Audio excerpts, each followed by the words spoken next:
Welcome to the Comic Collector Club, and tonight we're gonna have a good old time, guys. So I have some timed events, basically. So we're gonna start off with Are you gonna make me work? Are you gonna no, make me work, Biggie Shack? no. It's very easy. What up, Pudat? Hey, who that? No, this ain't. Congrats Hello, on hello. Bonnie getting into the quarterfinals. Thank you very much. Thank you very much. She's I hadn't even told her yet, so. Oh shoot! I'm sorry, I didn't know. But I told her mom. She was happy. The voting starts again in 3 days to 27. Well, I dropped the link again tonight in Alan's. All right, thank you. Yeah. So we got Matt playing bass. I couldn't miss that. We're gonna show that in a minute. I'm eating, so I'm be in and out. Yeah, we're not fighting. I'm just going to go over the hot five me and TM did, and then we're going to show Matt, and then we're going to show books. Awesome. Unless Sounds good. Yeah, I Doc, brought some. Good. If Doc comes, we'll make him think of something for us to do, or one of you guys could think of something. He never has anything good though. I thought you were going to say he never has any good ideas, which would have been. No, his head's full of ideas, but his books. All right, so I got to go to TM's Gmail to understand all of his books. All right, here we go. Because I don't know them all as good as he does. I see the ferret, so we got something going here. Yeah, right. Street Fighter 3. Let me make the screen big, and I'll tell y'all all the fantastic keynotes of this book. There's quite a few. Yeah, there's a first appearance of the sumo guy. What's his name? E Honda. E Honda, that's right. Dude, Street Fighter 3 is the first Blanca, the first Zangief, the first Dalsum, Guile, E Honda, Nina as a student of Shang Long, and first cameo appearance of Shang Long. Isn't it Shamalong a Ding Dong? That's what I heard. I want to add to it. If you submit it to CGC, none of those notes will be on the label. You're right. And that gold cover he's showing is limited to 10,000, I believe, Biggie. Oh yeah, no. Well, the regular and the gold aren't very much different in price. They're about the same. Yeah, but I would go after the gold just to let. Yeah. Does the term limited to 10,000 for a modern comic book sound like it's any kind of a limited anything? Well, in that era, I would say when they made 1 million, probably. It was 93. Yeah. That was in the 90s. You're right. 90s. Yeah. So now the significance of that book, though, Biggie, is the fact that they're remaking the movie. Is that accurate? Oh yeah, they're remaking the movie. Okay. Oh, really? I thought it was the ferret. Well, that'd be great. It also has a ferret appearance, which is still right. You dog. I did not know about Hope springs eternal. I did not know about that book. Guess what's now in my cart in my comic shop? So this book, Archer and Armstrong, Volume 2, Issue 20, is the first Tupac Shakur. Oh, wow. Okay. And the first Biggie Smalls. Wow. Now, I'm going by Google, Yeah. so you guys could school me if you want, but as far as I know. So this story is actually pretty cool. Tupac and Biggie are each nurses of one's, of course, the East Wing, and the other's the West Wing, and they're nurses. And there's like a bunch of conspiracy celebrities that live here that they take care of. Okay. Marilyn Monroe and Andre and Jimi Hendrix and Michael Jackson. Jimmy, all right. So that's just a couple books from the. I got one more. I'm gonna show y'all one more book. We'll get right to it. All right. This book right here, Excalibur 7, was an early prototype version of Freddy Krueger. So this book right here, which is a cool, whatchamacallit, like, what do you call it? Where you fold over where the back cover has stuff on it too? Wrap around? Yeah, wrap around. There you go. or as Rich calls it, a reach around. Yeah. Well, that's what I call it too. Okay. Do you know that Bleecker just got that set of Excalibur, so he made the hot list without even trying. Wow. Oh shit, I didn't know that. Remember, he got that box of books that he got, and it was all Excalibur. Oh, okay. Oh yeah, that's right. Yeah, it's hard to see, but yeah, I Yeah, got it's it. not good camera work right here. Come on, guy. Yeah, my camera. There we go. There you go. So, dude, this was actually before the other comics, as far as I could tell. This was 89, I believe, or 88, maybe 87. I can't remember, but it was around the same. It was the same year as his first appearances in comics. I think this might have beat him out. So he's chasing Kitty Pryde. He's doing the whole Freddy arm thing like he did in the movie. Yeah. That sure looks like Freddy. And give you a little reason to go get an Excalibur 7, maybe if you have one. You know, whatever. It ain't super important, but it is kind of neat. I'm kind of curious about the storyline now. Like, how did he pop up in that? Of all things? No, you'll have to buy the book. I'm awfully sorry, Jason. You I don't have know to if I buy can the find book. it anywhere. No spoilers here on the Collectors Club, please. Thank What? you. No spoilers for 40-year-old comic books? Well, it's new to some of us. Yeah, it's not Golden Age, so. Oh God! Oh, crank it up.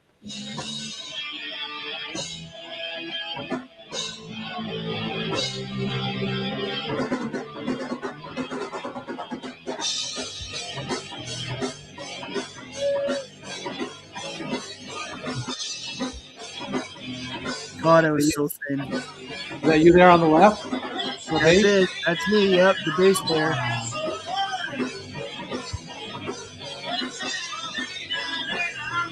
You're on the left, Matt? Yes, I just left the screen. Yes. There's our buddy Matt. Look at him go. How old are you there, Matt? 93, so I'd be 21, almost 22. Dang. Where are you playing? A bar in Ottawa that doesn't exist anymore called Rick's Place. Basically, the first bar that I was there. Well, you brought the house down. Good. Trying to see if we can get a better picture of it. Here we go.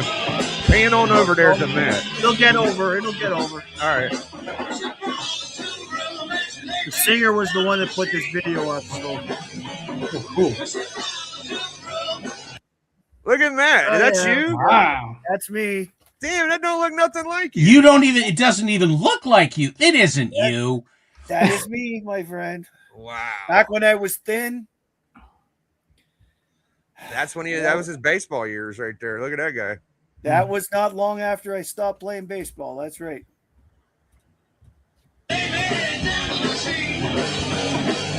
Look at that hair. Good golly.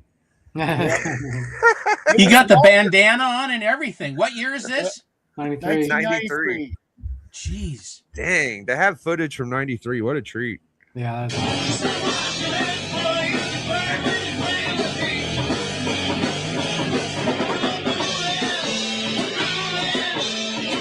All right, well, I guess I'll believe him, guys. What do you guys say?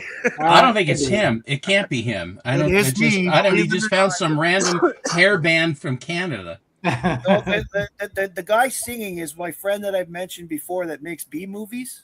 Oh, cool. Okay, that's what he does. He does now. Alan has met Brett.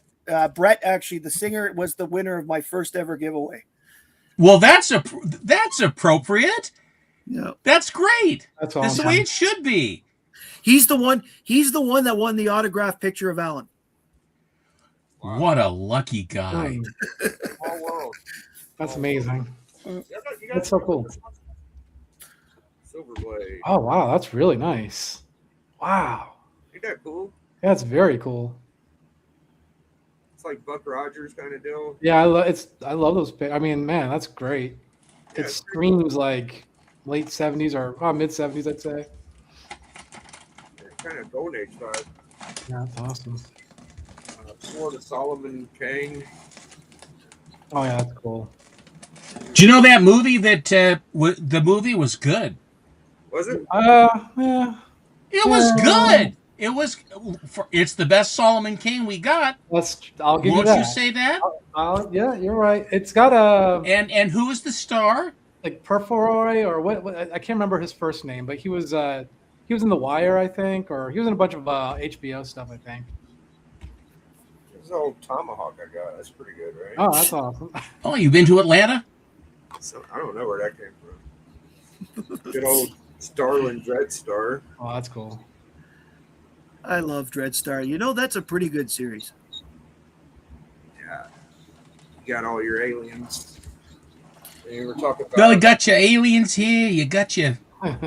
They all got the same legs. You got different tops. We got aliens. We got a slice and a dice going here. Little Magnus the Robot Fighter kind of thing. Yeah. That's like that guy from the Vigilante, or not Vigilante. The Alan Moore book, right? I'm thinking, yeah, it's Laser and Pill or something like that. Yeah. No, seriously. I'll have to look it up now. I love that book. I have that. I have that.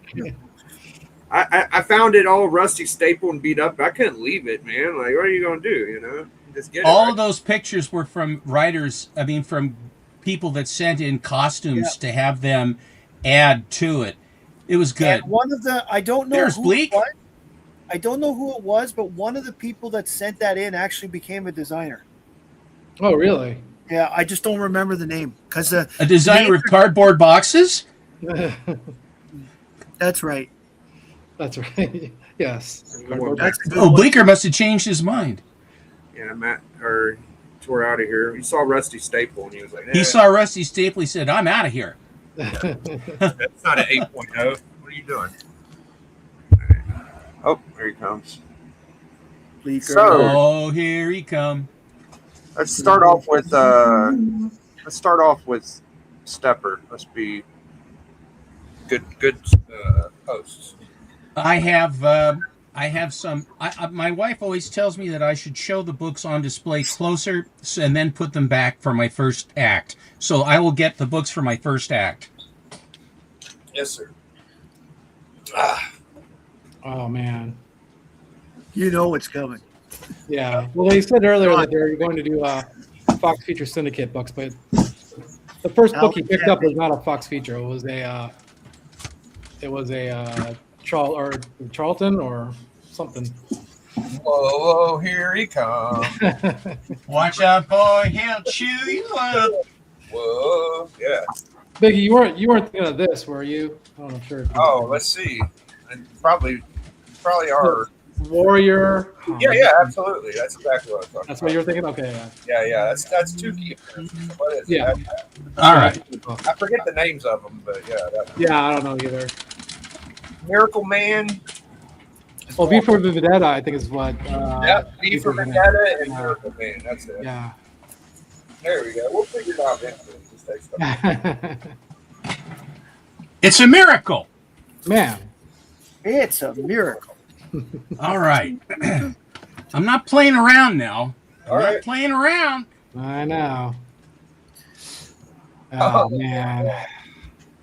Yeah, Doc really likes that one a lot. He thinks that one's the It's a big book. yeah. It's Um, not like and someone Drew, this people is are from- eviscerated. This is from, if you can feature this, this is from 1942. Man, that's wild. Now, for a crime slash horror, this is early in the afternoon. Not playing around. Is that what he said to her? That's my guess. But the thing is, this guy, he's having a wonderful time. Yeah, he's not playing around. I'll tell you. He's right having now. fun. He's got what is it? Crime is behind him, motivating him. Charles Biro, you got to wonder what the wiring was on that in that guy's head. Charles Biro, Mr. Crime always looks like the guy who the caffeine willies or whatever.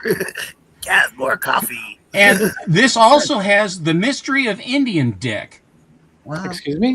don't, don't worry about it, boys. Don't worry about it.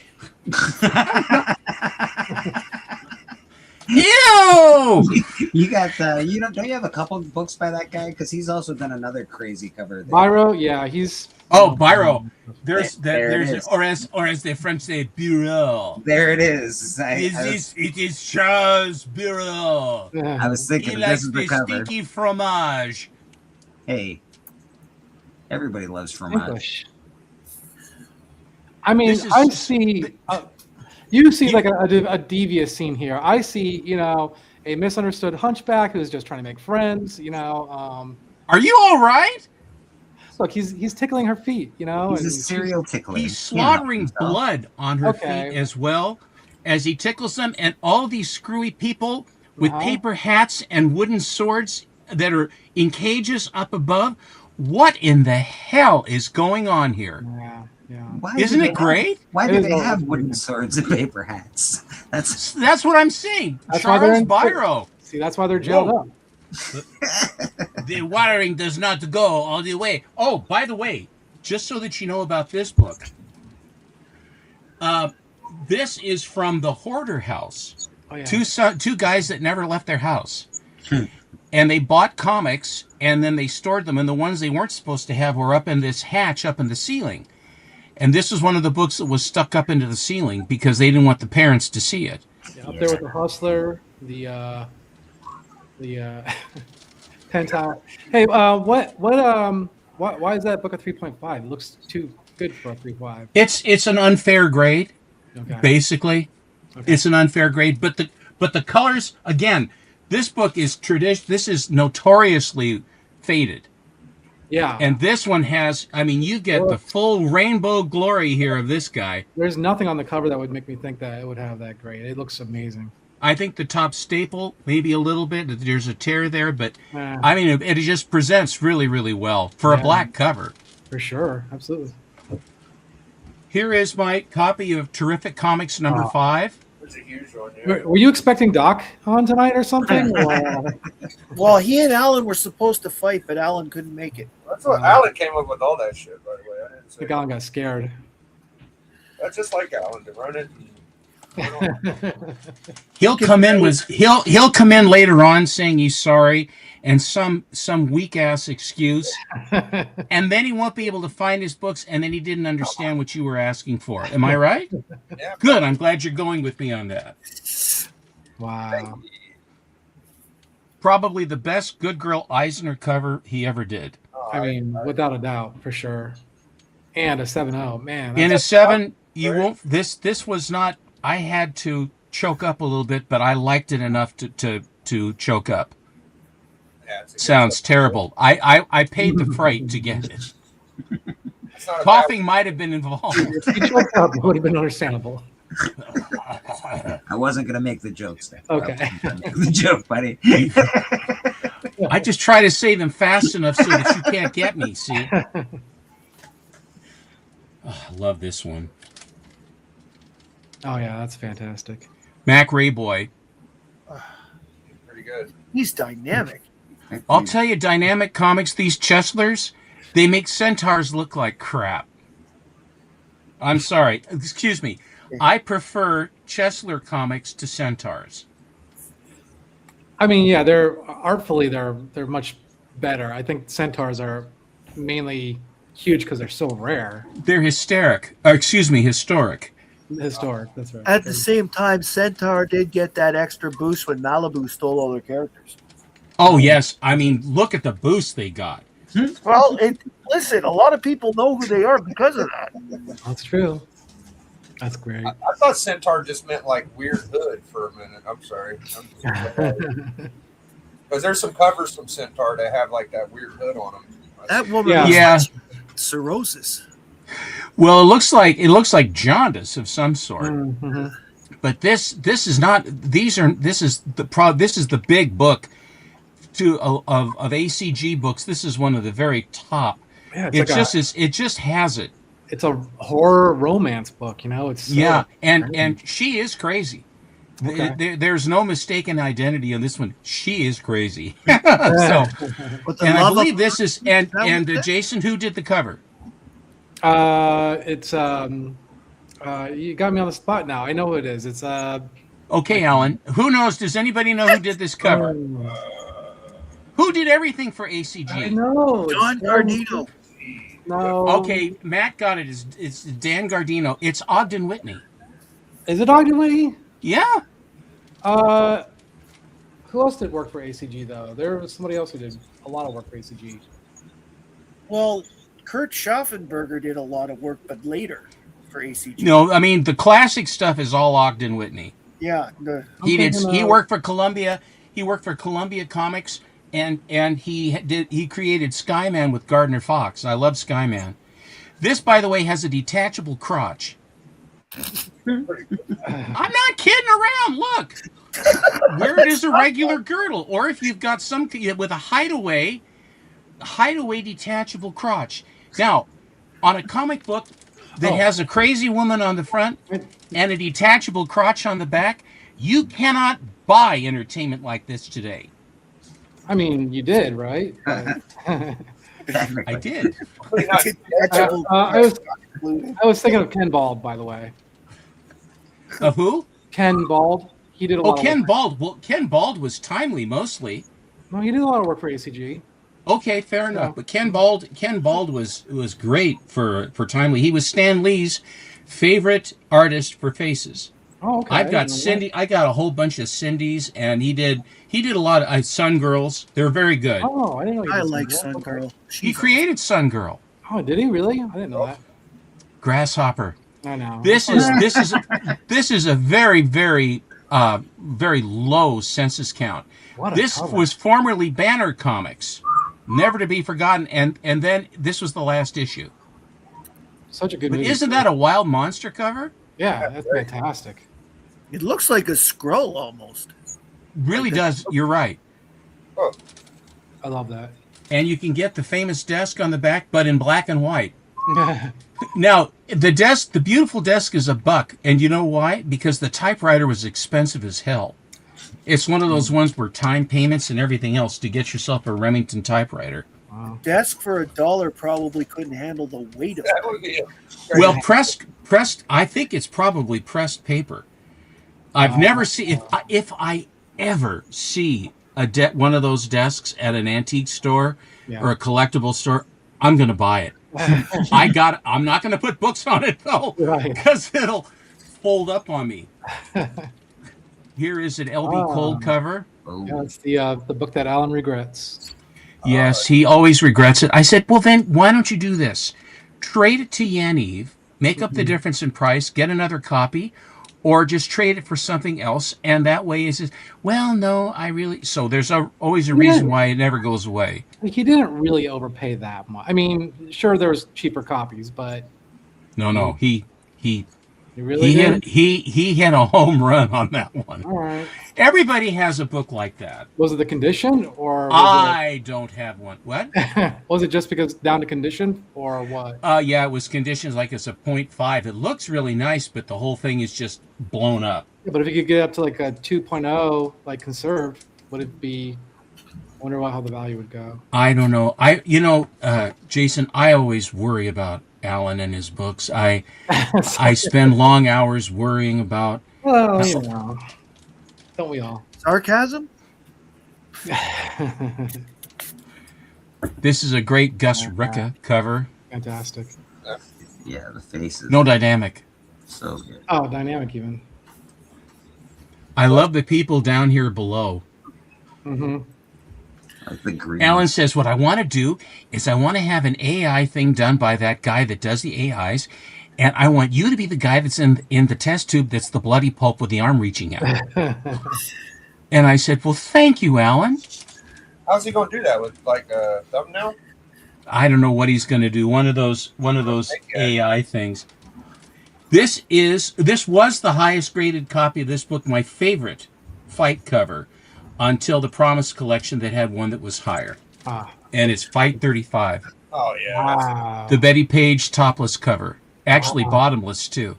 Excellent. Wow. I feel like we need to go beat up the guy that owns this collection now. How dare you have a higher comic Well, book? we're gonna have to work them We're over. gonna have to That's go get 'em, all man. there is to it. That's not Have a better book than me, will you? Yeah. I can't believe you, the gall of this person. Where are you? What a wonderful book.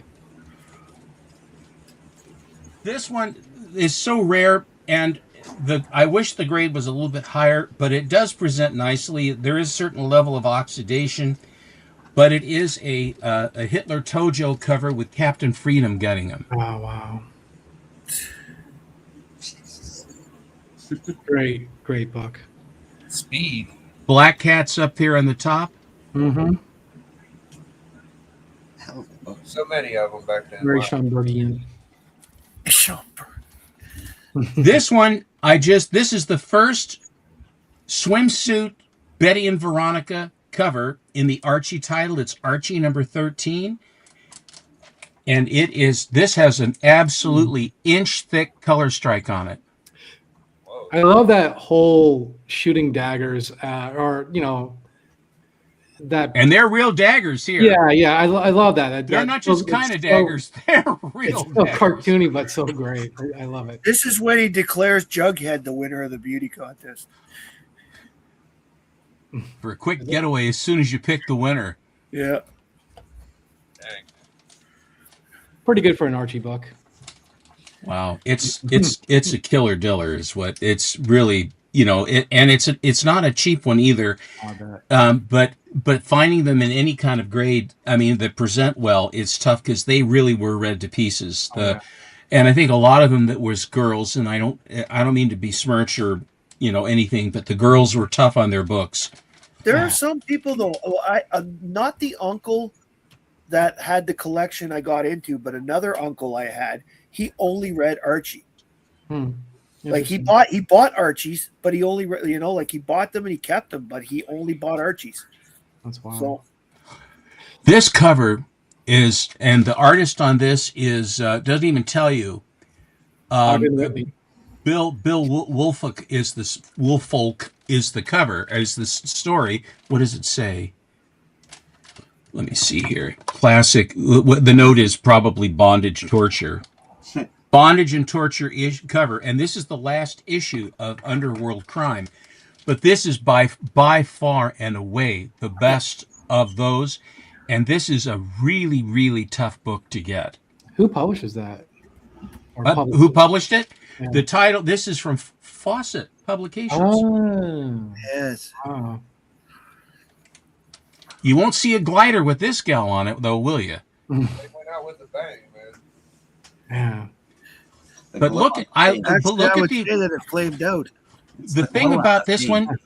The thing about this one is that the way that the color is lit. Yeah. In other words, the lighting of the cover, her face is lit white with the white hot poker that's going to go right into her face or her eyes. Yeah. And the sociopathic guys, these thugs that couldn't care less, and they're going to hurt her. Mm-hmm. It's real. It's a really striking cover. It really is. I was gonna mention So that'll be my first round biggie, and then by the way, no cost, friends. Here's how to get it. No cost. A talking parakeet. Go to your local pet store and steal it. The whole okay. Biggie. I'm gonna put these back up on the wall. Yeah, man. I've got something real quick. All right. If you like. All this talk about a certain character made me decide to go out and get some books. Ooh, nice. Very cool. Yeah, It's a biggie. it's got a pretty big collar breaking crease to get a 5.0. Dude, that thing goes all the way through the book. Oh man. Can't tell on camera, but Yeah, it's great. You can see it pretty good. Well, I can see it a little bit now. Yeah. Mhm. Yeah, it goes all the way from the top to the bottom. Yeah. The other one. Yeah, I'll take the 5.0. All right. Yeah. It's a great book. You up, Matt? Yep. Slash We kept talking about it. the ferret. That's the real first appearance right there. This is the first ferret. Well, it's it's not the first appearance of that ferret. That's Protector's number 1. But it's the Oh, first. really? And then that was a one shot. Here's ferret number 1. I think that the one you showed before this came out at first, though, right? That's right. That was first. That was a one shot, and then there's Okay. this shaped like the head. He was popular enough to get his own one shot before going mainstream Yeah, or doing his own that's book? right. They were checking it out. Is it two different versions? Because the first one had like a different color concept. Well, the first one was Golden Age. It was from Oh. Centaur there. So Oh, okay. Ferret number 3. Ferret has 24 hours to live, but he made it. Oh, all right. Boy, that clock never moved. Yeah. Number 4. I mean, they're well drawn, honestly. Well, Yeah. I had the editor for this book on not too long ago. Oh, yeah, I saw that. Yeah, that was great. Number Man. 5. That's actually really great. Because I like it, I got one in the poly bag. That's cool. As you should. Wow. Number 6. You went all in on the ferret. Jesus, man. Oh, I got the whole. I'm showing you the whole series right now. Number 7. You went out of his was way. his power exactly? The power to Number 8. He was basically. Do you know Timberwolf from the Legion of Superheroes? No. Yep. Yeah. That's him. Only he's more psychotic. He'll kill if he's not told not to. This is number 9. So he's And got. here's the last one from the. It says, "Everybody dies, sweetheart." He's Damn. furry. He's furry. He has sharp teeth, and he's cute. Yeah. Just like any ferret. Just The, like the amazing thing about him, his alter ego, he is a singer in a club with a guitar. He sits there with his acoustic guitar and sits on stage, and he picks up girls out of the audience when he's not fighting as the ferret. Yeah, it sounds like the creator was really doing a self insert of what he wanted to be. You know, like Yeah, it's hilarious because they made him the same before. He went from being the police commissioner of Washington, D.C. to guy strumming a guitar in bad clubs at night. Because he was so psychotic. He doesn't stop. He kills in these books. on the bass or the guitar or in real life. Both. Okay, Both. cool, awesome, wow. But I mean, he was kicked out of the Protectors because he refused. They went no kill, and he didn't agree. Okay, is that Protectors like their Justice League or something? Yes, or? the Protectors was their Justice League. I have a few issues of the Protectors. Oh, cool. I bought all the ones that the ferret was on the cover. Okay, That's what I'm going with. that's awesome. Hey, Russell, did you have you boxed up my my Marvel Premiere 15 yet? Did you want to show it, or unless it's kicking around? Sure. From 6.5 to Yeah, 8.5. I can show it. I can show some stuff. All right. These came back from CGC.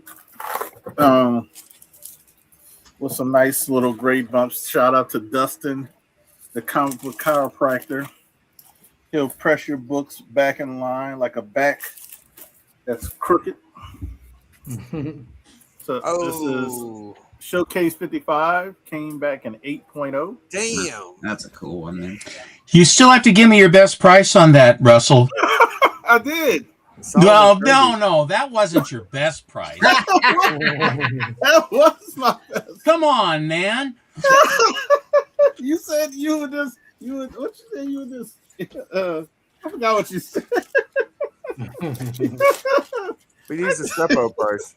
I gave him the stuff. Right, Oh, okay. stop laughing. Glorious Stepo price. Listen, if you're not crying after you've given me a price, then I didn't get my price, Russell. I mean, let's face it, You right? okay, Bleak? Yeah. No, I heard yourself, Bleak. Bleak must have knew what the price I gave him was a great price, huh, Bleak? That was a good price. Oh man, that's Okay. great. Damn. This came back with white pages.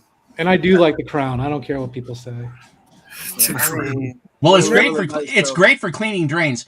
Hey, Russell, knock $50 off the showcase, and I'll buy it.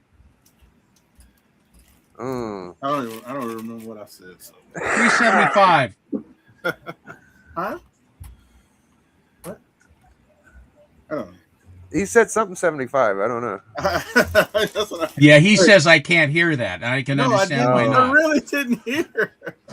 It's a 9-0. There you go. Nice. That That's is an crazy that's an great. expensive book. Susie says, This- "Play this- nice, Stepo." This book, Seppo talks about it, and a few other people I talk about it as well. There's a price point on this book where it gets very crazy, and this is that price point. Anything Is at it? 9 or above. But a white pager to boot with Yeah. that color strike, it's incredible. That is an incredible copy I of mean, that book. that book has always been kind of tricky because it don't even really look like a Silver Age book, but it is. You know, like it's old book. 1968.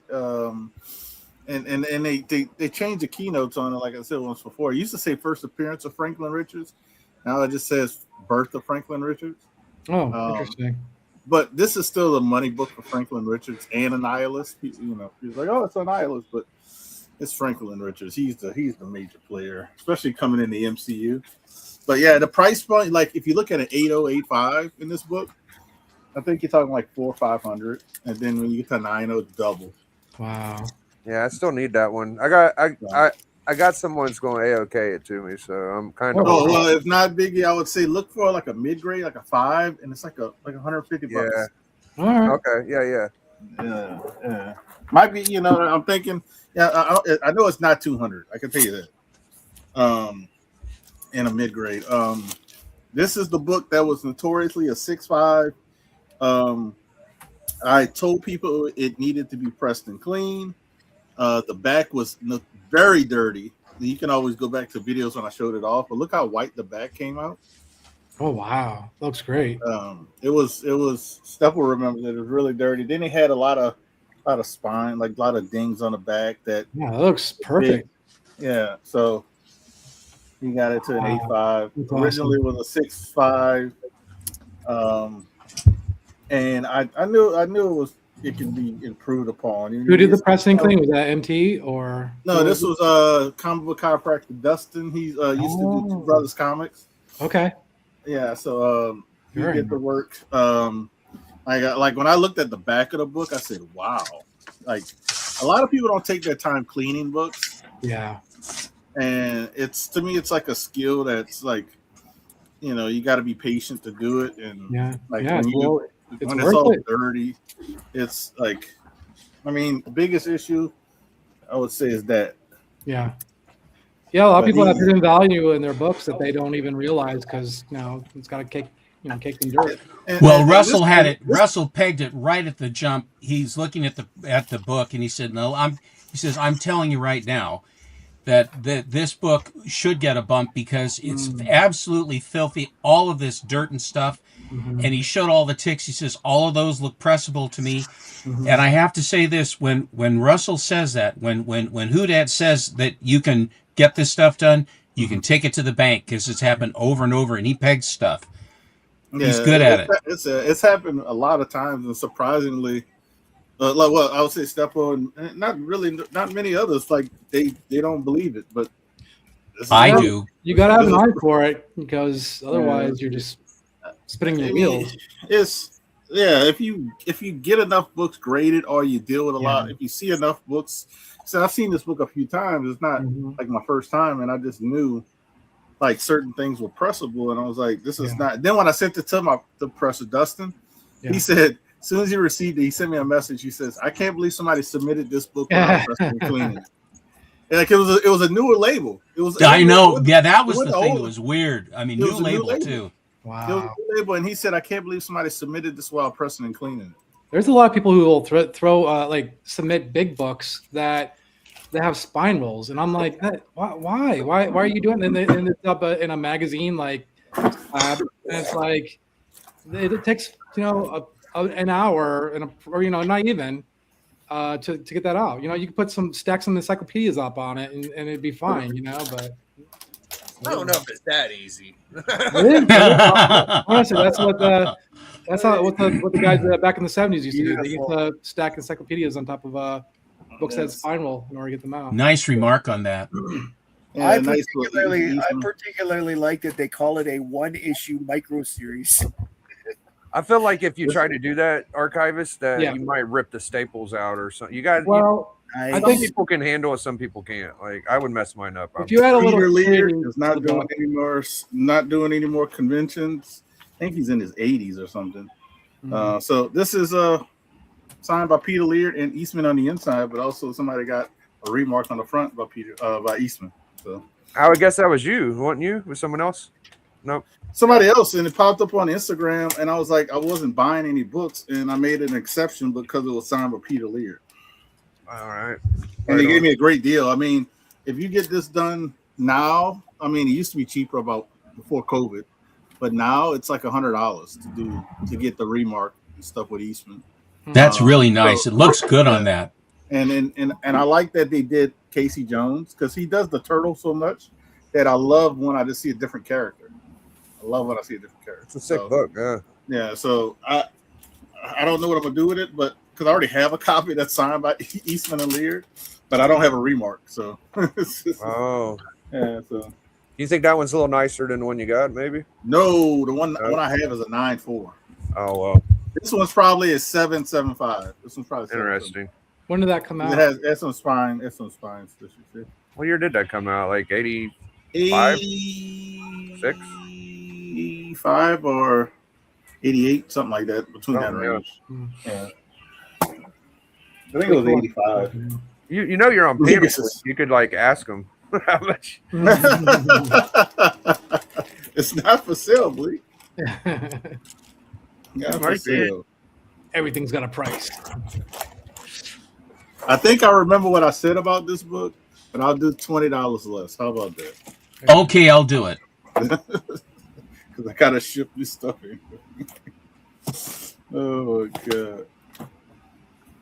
There y'all go. This is gonna be in the proud collection of A New Home. This is, people don't realize how hard this book is to get above like a 5. I actually have. I have a couple raw copies of that book that rival that.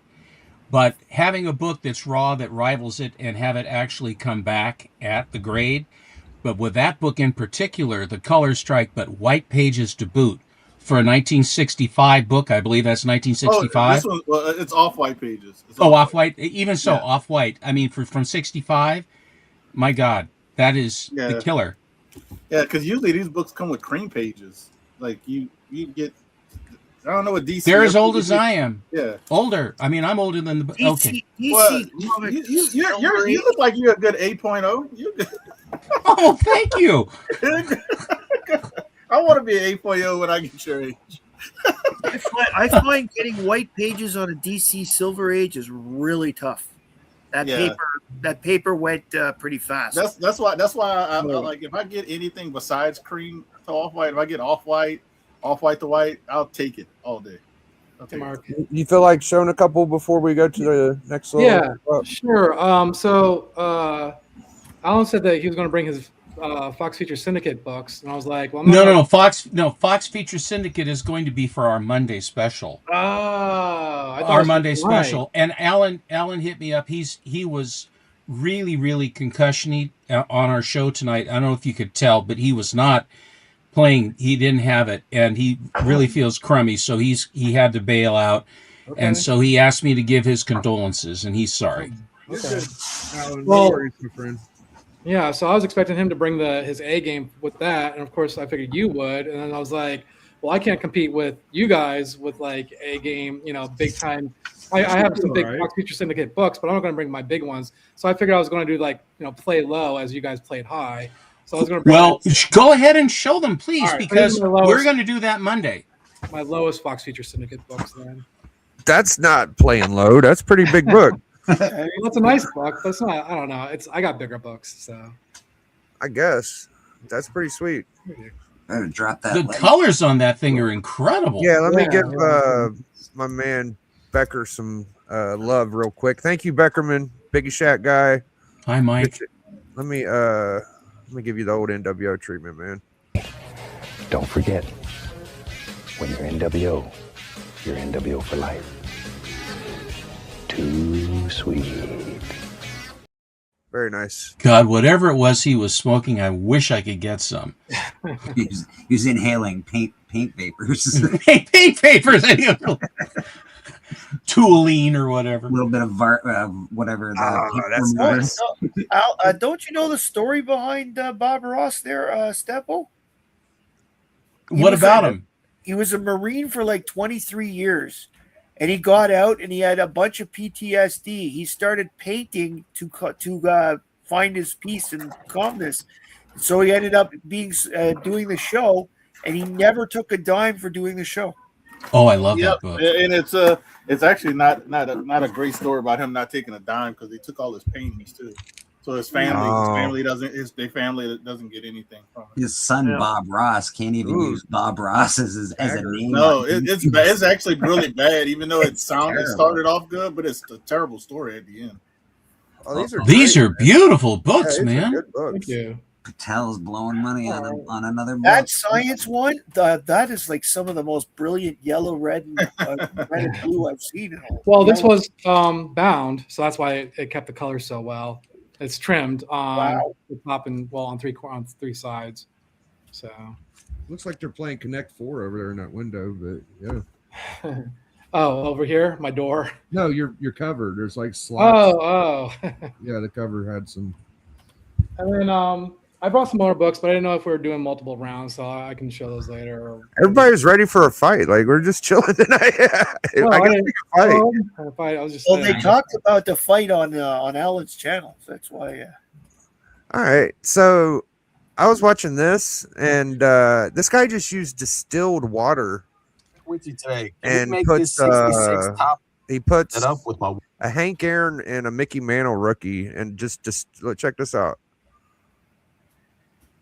Mantle wants to curl up for some odd reason. Have you ever seen these guys do this? No, No. This is just distilled water. just to clean them. Yeah, he just Yeah. puts it in for a How whole does day. that not wreck the cards? Well, I So- mean, as long as they're pressed flat, they should be fine. But The distilled water doesn't really leave any residue. right, exactly. It's not the residue; it's the curling and the potential for warping. Yeah, but Well, you get them. You gotta flatten them after you keep. Yeah, once you flatten them, they're fine. When you take them out when they're wet, they're easy to flatten. Hmm. And the Willie Mays is way dirtier than the Mickey Mantle. You can see it in the water. Yeah. When he pats this down, you'll see actually a bunch of the brown come off of it, which is kind of neat. That is great. I mean, Um, it's basically a simple aqueous bath. It's great. Yeah, very simple. yeah. It doesn't even use any peroxide or anything. Nothing. No, and you wouldn't put. Usually, we put calcium hydroxide in it for all the acids that's in comic book paper. But I'm assuming that you wouldn't want to do that with a baseball card. So No. So yeah, Can't you afford another piece of paper towel, dude? he does seem very thrifty. there are. That is how he can afford the Hank Aaron and Mickey Mantle. Yeah. No, these are actually subscribers sent this to him, Wow. and he just doing it for him just to be nice, I guess. He just takes a chunk of wood, he lays down a paper towel again, he puts the thing on there, and he gets I mean, some it's nice center, Very similar to what we do with comics. Yeah. makes a little sandwich out of it, put some clamps on there. Is that a paper towel he's using though? Or Yeah. Yes. Yes. That's what I use when I dry my comics. Really? Eh? Look how dirty look at that dirt. Wow. And the paper towel doesn't stick to the other paper. No, you would think it would just rip that thing right off, right? Yeah. Dang. Look at that. dirt. Good Lord. Yeah, and it comes out like Because the paper towel is absorbent, Yeah, and it's just sucking all that stuff right out of the water. that's right. and his last process is he just uses a regular plastic case and pinches them up. To keep it, to flatten it. And then he puts them in these cheap ass sleeves. Like, put them in a good sleeve. Ain't these like the cheapest fucking ones? Right? It's like a cheap top loader or something. Not even a top loader. And you're supposed to put like this video just confused the hell out of me because you're supposed to put like a little thin plastic thing around it, and then you put it in a harder plastic. He puts in his. That's to store it properly. I'm with you, Biggie. I don't Why wouldn't he understand. do that for a card that valuable? You just crammed it in this one. These kind of pinch too. If you've ever handled one of these are not very slick. I don't think. I would say. Yeah, he puts them both in there. The Mickey's clean as hell. Yeah, looks great. All right, well, Do you collect baseball cards at all, Biggie? I got a few. I got a bunch of Shaq rookies, but nothing of value. I got a Shaq autograph basketball. It's pretty nice. It's probably my best sports memorabilia. Shaq's rookie card is completely way undervalued for the player he was. I know it was printed. They were overprinted. Wasn't he a rookie during when? Yeah, he was. Cards? And it was printed mad heavily, but it's cheap, like very cheap to get a Shaq rookie card. It's brutal. I got a signed Blazer ball when Drexler and Porter and nice Duckworth and all those guys. I just got it in the other room. That's sick. Clyde. Nice. If you'd like to see it, I'll get it. Sure. Dude, that's funny you say that, Patel. No love for Penny Hardaway. I actually have an autographed Anthony Hardaway basketball to go with my Shaq. And you want to talk about a crappy signature? I'm talking just if you saw it, you'd laugh. You can't. It just looks like scribble, and it kind of sucks. But I still got it. I would sell it to somebody if they wanted it. I wouldn't sell the Shaq. I think I have a 87 Bo Jackson card. Yeah, that's the only thing. I collected almost all the 87 series. Right before I got into comics. I kind of wish I had more sports stuff, I kind of do. When I was a kid, I had so many hockey cards from the 70s and 80s. Oh, yeah. Jackson's great. You know what else is collectible is those starting lineup figures. If you get them packaged, those are starting to come around now.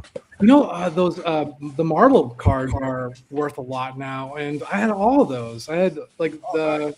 They are. I'm gonna go break out my set of Marvel cards. I probably threw mine away. Are you talking about the sticker rookie cards from the 70s? Because No, the ones from the 90s, the early 90s. Yeah, I got a whole stack of those things. Look at this.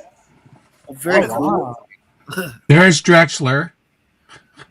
Your basketball looks better than mine. Mine's newer. Are they all Portland players? Yeah, this was one of the championship teams that I think came up a hair short. There's Jerome Kersey. That's right.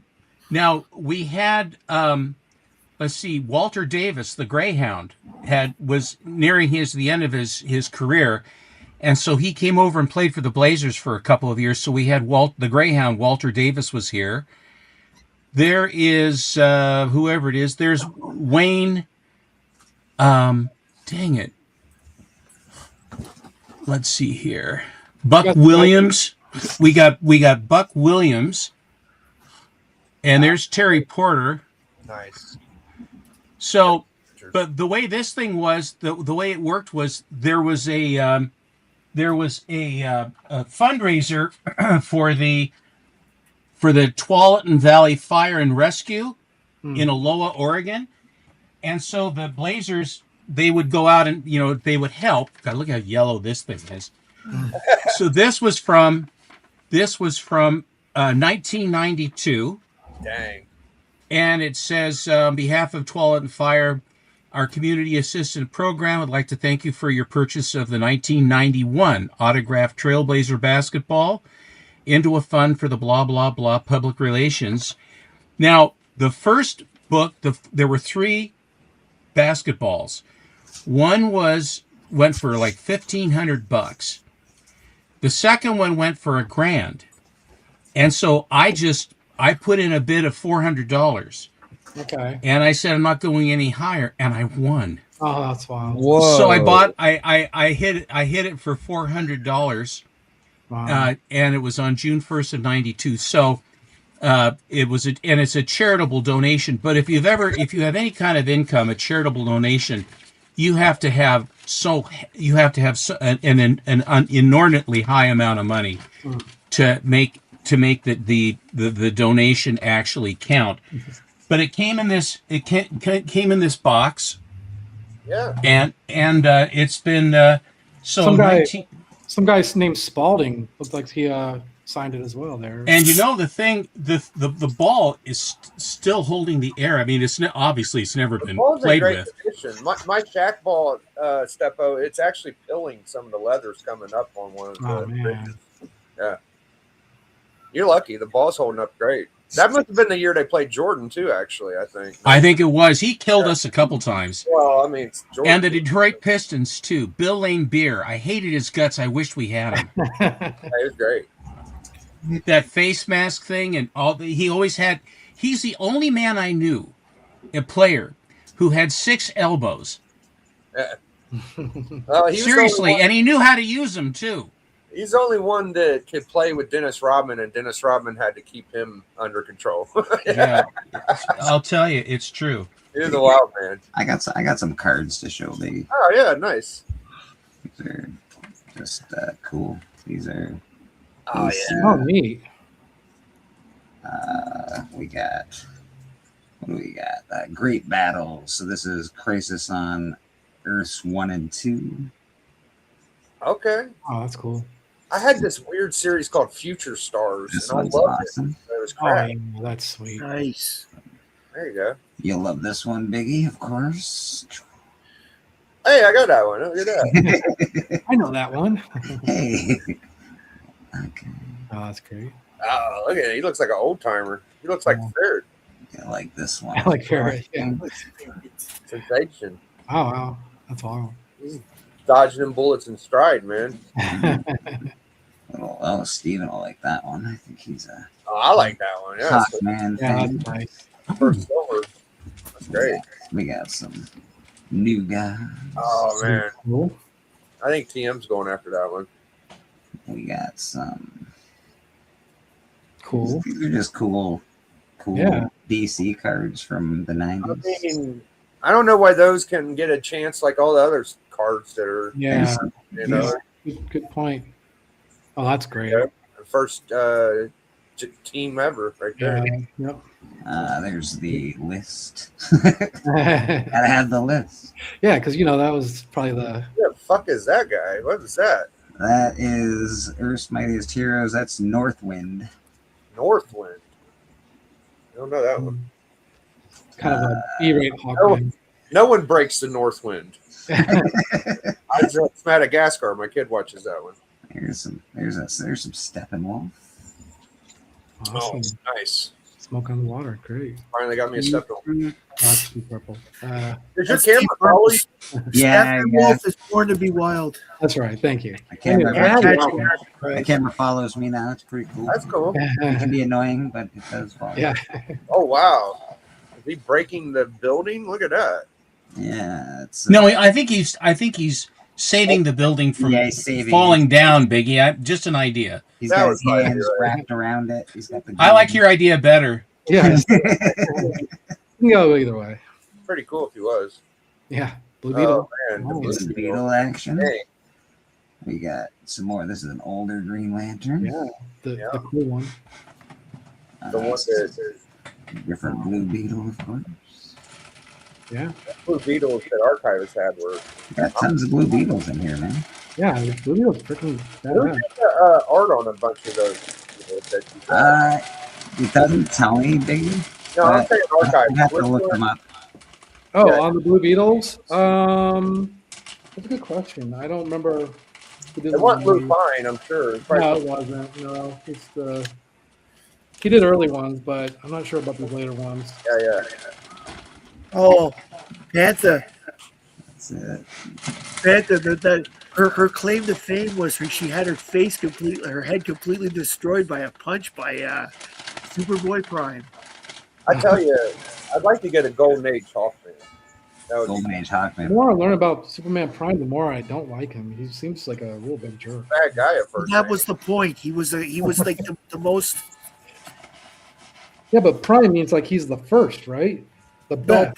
Prime Earth in the DC comics. There's Earth 1, Earth 2, whatever. Yeah. Prime Earth is us. Wait, Nice. we're Prime Earth? Our real life Earth. Earth Prime is real life Earth. Like, But they Dr. created Superboy Prime as Earth Prime's only superhero. Hawkman's the shit, man. Yeah, dude. So he came from. Yeah, those Flash comics are those mold offs are just great. If you twist my arm, I'd be happy to show you mine. Oh, great. I would love to see those. I love Golden Age Hawkman. These are just really cool cards, man. They are. Really Crossbones or whatever his name is. That is Mr. Bones. Yeah. Mr. Bones. Yeah, that's yeah, great. yeah. He's a Black Terror ripoff. Is he? Okay. Nothing like Not the rip, Black not rip Terror. off. That's probably mean, but Swinging into action. he is No, I- actually. Yeah, you showed them two covers that kind of showed it happen. I know what you're saying. So that I got way more DC cards, but I'll get into some Marvel cards as well. I think I got around here. Hurritan's asking for the Iserman rookie. The Iserman rookie. I actually had an Iserman rookie. My parents threw it out. I kind of wish. I had Gretzky's rookie card, and it was stolen from me by an Good idiot. God, that sucks, bro. Yeah. Those are like the best hockey card you can get. Yeah, That card, that is the card. if it was based on the condition I had it in back then, and he took it, that would have paid off my mortgage. Wow. Yeah, they're very expensive. Oh, Yeah. Like $1 million. yeah. These are the. Yeah. Well, go over and thump him and get it back. Who, do you know who took it? Now, I don't know where he is now, and I tried. Well, I mean, it's good you know who it was. I'm sure he sold it, but I would track He that did shit sell down. it. He did sell it because 2 days after he denied having it, and his mother told me to get out of their house for accusing him, he suddenly came by. I got $100. Oh my gosh. It's very lucky of you to get that $100. Ooh, look at that cable. Mhm. I love Yeah, cable. these ones. I'm not sure what year these ones are from. These are from 1990. So. Yeah. Those are. Yeah, the early ones that they were showing, I think, are like the series 2 or maybe 3. Yeah, Like, yeah. I think those are the ones that are like kind of coming up in value a little bit. There's Sweet. some extras. Anyways, I learned to never go to the bathroom when I was showing friends cards again. Yeah, yeah, no doubt. Yeah, you can't. Yeah, maybe not show your friends cards as a kid anymore. I had a couple cool cards stolen. Some Ghost Rider. Hey man, these are just awesome. Yeah, they are. You Hey, forget Biggie, that. one of those books I showed was a Jack Kamen cover, by the way. Cayman. Yeah, that makes sense. So the other one forget was What else? I'm Mm. just gonna find some. Oh, we got who the hell's Proctor? Yeah, we got some Proctor action. There you go. the other one was Al Carino. I don't know his work that much. That sounds cool. Yeah. Oh, look at that Wolverine versus Venom. Oh, that's sick. That's awesome. Does anybody collect these anymore, or do like? Oh, people love them. What are you talking about? Yeah, Cards are more they're popular getting more than desirable right comics. now. Cards are the big thing right now, man. Yeah, no, I know sports cards are huge. I'm talking about non. Yeah. Oh I yeah, don't know.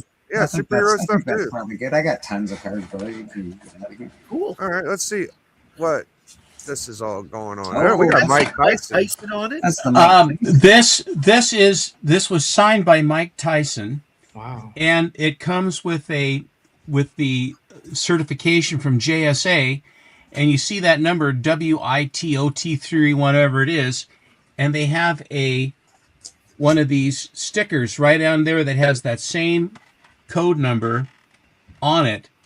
So this stays with the anyway. It's on the glove itself. They had two kinds. They had ones that were vinyl that you could get. I can't remember what they were, 100 and a quarter or something like that. And then for 400 or something, then they had the actual boxing gloves that they used, and it from Everlast. And then it has the seal. It has this thing here that verifies that it is.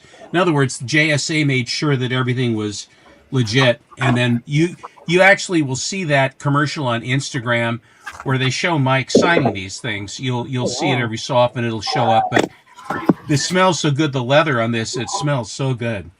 That's fun. I'm gonna go down to the Mike Tyson signing today. And Hey, what you Hey, get it? I'm Biggie. gonna go get it. You like these? I didn't realize I had these. Oh, Walking Dead card. Walking Dead okay. cards. Oh, okay. Rick, yeah, Melody loves Walking Dead. Yeah. Oh, I don't know He's all in their all names. those, I forget yeah. that one. I can't remember his name off the top of my head, but yeah, I got all these cool Walking Dead cards. All right. Walking Dead was huge. Everything Walking Dead when it was going on was going for the most. It was, I don't know how many sets they did of these, but I Oh, feel that's like a I'm big sort deal. of lucky to have some actually. There's Daryl. I remember him. Yeah, the Daryl's a big deal. That's Glenn Glenn. and what's her name? Here's I think Mr. Rick. Maggie, Rick. This one's just Maggie, I think. Maggie was smoking hot when she had all that zombie blood on her and dirt. Rick and Michonne. I Yeah, think I Rick. just have a Michonne here. Coral. Carl. Coral. What up, Coral? Coral. Get All right. down. All right. All right. I got some fun for you. All right. Yeah. We're going to do something fun. All right. You I can got get up. Buffy cards. You can get up to 5 books of books that people on the panel don't have. Oh, That's fun, right? books. Okay. Well, I got 2 here. That nobody. You got to show a book that nobody has. Well, that's not too difficult for any of those people up there. It gets a little harder sometimes. All right, I can grab out my volume 1 TMNT. Yeah, exactly. That Punch Out was stick. Who that? I should have. I think I already Yeah, showed. I could have swore I sold Steppo one as well. Yeah, I was just gonna pull. Okay, I don't have to pull mine out. Yeah, I've got one too. That's cool as hell. I love that game. I actually had Yeah, that game. I ended up getting a good deal on 2 of them, so I passed Was a y'all- good deal. Was y'all lucky enough to have that as a kid, or was I the only one? I didn't have it, but I played it. Yeah, I didn't Oh, Oh, I dude, I played used to- that so much. Punch Out. Dude, at Never 5 did years your old, feet bro, tight. I'd be like coming down at night, staying up late, playing Mike Tyson. Dude, it was oh man, you can't replace those. days. 16-year-old Matt and his friends would spend Hold on, hours Alex. on weekends trying to beat Hold on a Tyson. Steppo's already ready. Oh, that's right. I can wait. Yeah, no, you're good. I don't want to play through. You make him put you on now, Steven. I don't know. I will not wait. I will not wait. Okay, bye. That's it. I've had enough of this. It's really not hard to find 5 books that other people don't have. Everybody's got stuff that they bought locally that's from local people. Yeah, I totally have 5 books that you guys don't have. Well, I have Dark Horse right around the corner from me, so I've gotten a raft of Dark Horse stuff that's killer diller. I'm just too tired to go get any more. Check I'm this out. out. Oh, you can help me judge, man. That's cool. All right. I don't want to get it dirty with my greasy hands. All right, I only got 1 boot. I got the Hulk Hogan. Oh, that's wild. That's a big thing. I mean, that's a great collectible, Biggie. That's awesome. What's the story on that? My boy, Dope Comics, they okayed me that. Yeah. Oh, no way. Dope it. Okay, cool. Yeah. Wow, that's amazing. Yeah, it's pretty sweet. I also got the Hulk Hogan poster sign. Up there. Oh, cool. Oh, wow. Yeah. Man, it's unbelievable that he passed so relatively young, but he put his body through a lot of pressure, I know. I just watched the Netflix Hogan thing. It's like Oh, third or second right now. It's pretty good. okay, I'll have to check that out. There's a lot of hubbub that says he didn't have to pass away just yet. It says, Yeah, if he wouldn't have done the neck surgery, he'd still be here. Oh, I'll man. go. I signed photo of Tom Welling. Oh, okay. He was in pretty bad pain though, man. I think that's one thing none of you guys have. Yeah, that's for sure. Oh, we were supposed to show just anything? I know, but I was Yeah, I just thought we were showing books that nobody. Yeah, no, me and Matt's just playing around. We ain't. Oh, okay. Well, I got that guy there. Yeah, I don't have that. Oh, is that Son of the Demon? That Yes. sure is. I'm not sure if Steppo has this. I believe I do. Yeah, I might. I'm not sure. It's a good one. I know you But I'm guys not don't in have it. that one. I do not have that. No. Yeah, good thing Alan ain't here. And I know you guys don't have this bad boy right here. Nope. I can't say I do. That is, Looks like Zod got his hands on that one. yeah, it's not in the best of shape on this one. And I'm pretty sure I think you might have had this at one point. I But don't I have it do. no more. I do you have have it no that. more. I know I you. FOMO'd Biggie on that one. Yeah, Steppo got it. I've had that one. Yeah. I know you have, but I love it. It's a great cover. That's one of my favorites. That's my 5. That's an interesting topic, man. Bronze horror or Silver Age magazine horror? Like, Oh. Magazines, there's quite a bit of magazines have overlap always had between- better covers, in my I opinion. go with the silver too, but I don't know. I love the Bronze Age horror, but magazines typically, even the Hulk, like Rampaging Hulk, amazing covers. Oh yeah. Nope, don't have that. That is great. I have that. No. You can see that Birdie has a machine gun. Airboy is putting bullets through this guy. I like how well conceived this whole Air Fighters universe was. It seems like there was a whole world building that you don't see in a lot of Golden Age books. Yeah, they do good. This looks almost like a Canadian. This is Hillman. Okay. Hellman's mayonnaise? Hillman Publications. Oh, Hillman Publications. Give it I a just got this one. Oh, that's great. beware. I Look love at the this book. look at the thing that got me on this. This book is from October of 1952, and it's a white pager. Wow. But look at the color strike is an inch thick. it looks like it almost looks like grasshopper attacking them. Yeah, like a Well, giant it's got, apple. but it has one of the eyes is up on a stalk. Yeah. This eye right here is up on a stalk. It's just a creepy monster, and I love the gal is drawn beautifully, and the guy is ripped. Yeah, there's some really nice books in that Beware series, and that's one of the nicer ones, I think. Guys, I'm starting to feel Turn out tired. that.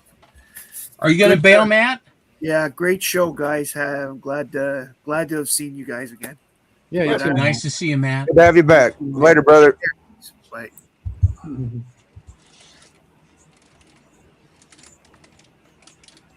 Oh yeah, Captain Science, that's great.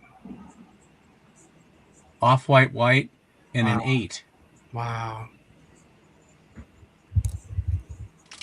And Yeah. do you know who did the cover? Ogden Whitney. Walter Johnson. Damn it. Yeah, I didn't Isn't that early 50s? 52, 53, something like that. What year is that? This one is from 1951, February. Okay. That's issue number 2. This is issue number 3. And this was the one that was the homage to that Wings cover. Oh, interesting. Damn. That's right. Okay. There's a whole lot going on. And Walter Johnson again, but he even emulated Bob Luber's artistic style with the gal. Wow. Isn't that fun? Yeah. Do you have the Wings, Oma? Or Yeah, I do. Okay. Yeah. I collected Wings. I went hammer and tong with Fiction House Yeah. in when they found this Loon collection. I was buying all the titles. I didn't buy Jumbo. I bought Jungle instead of Jumbo. I figured we'll have one or the other. And I just think the Jungle covers are better. Just to my own personal. Wings 94, I think, is what the Wings 94 is what the copy is, I think, of the book it's homaging. This is Maurice Whitman, Cowgirl Romances from Fiction House. Look at the colors on this cover. Whitman's line work is just so good. And this is the Cosmic Aeroplane copy. Oh, nice. What does that mean? It's a Well, Cosmic Aeroplane was a comic book store, and there was an artist a teacher in high school, or I think junior high or whatever, or junior college, that was taught art. And so in order for him to show how to draw anatomy, he bought comic books, and he took good care of them, and he had them up, and then you'll see little circles and checks where they were. In other words, he would show it, and then when he would finish it, he'd put a circle and a check on it. And so in those, they're all most of them are in beautiful condition. And so to show you how long ago it was, I have a Planet Comics, which is the pink cover with the gal that's kind of reclined in the gold sort of lame suit, and she's got the guy shooting a blaster. Mm-hmm. I can't remember the number, but I was at a convention, and I walked up and I could see this thing. It's probably a 7 anyway, raw. And I said, how much is it? He said, $75. That's how long ago it was, $75. Wow. And so I looked through and I noticed that it was a Cosmic Airplane because it had the circles and the checks. Yeah. And I said, hey, what are all these circles and checks and shit on this? He says, oh, I'm sorry, $35. Oh my gosh. I said, thank you. Whoa. That's awesome. I shouldn't do that. 35 bucks. That's amazing right there. That's great. Now, the cat is amazing with the claws, okay? Yeah. And the skulls, okay? There's bad stuff has happened. The broad has got a skull thing holding her little sarong top. She's a beaut, this A.C. Hollingsworth cover. Okay, the alien guy has coral growing out of his temples. What is that? Like wings? Not like for swimming? But what is that fan pecker coming up for? Yeah. What is that? That's pretty good. I got to use the fan pecker. Oh, it's bouncing. That's what it is. Yeah, it's like twang. What? It's bouncing. It ain't no saddle. He's like, get her going, kitty, go. He's beating that pussy up, man. He's beating the pussy up with his. We got places we gotta go. Is it screw? I mean, guys, isn't this? It's that's great. First of all, I love this cover, and it's a high grade 5.5. That's a smoker, man. That's but good stuff. This, I had 3 other Eries that I traded to get one of the books. It might have been that Cap 74 I got, but I'm here to tell you that this one, out of all of them, because most of them have the big gal has the big gal on the side looking in. They basically did the same cover about 3 or 4 times. Yeah. The same thing with a beautiful gal lower left or right, and then some horrible thing going on behind them. Yeah. But this is an absolute complete departure from that with the fan dick. It is the weirdest thing, and I don't understand. I don't understand it. Man, that's good. Trying to breathe again. Right.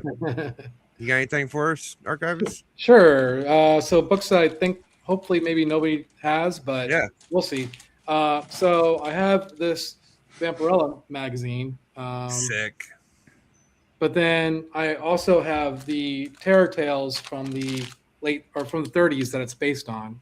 Oh, wow. Yeah, so homage. Wow, that's crazy, bro. Dang on, bro. That's good.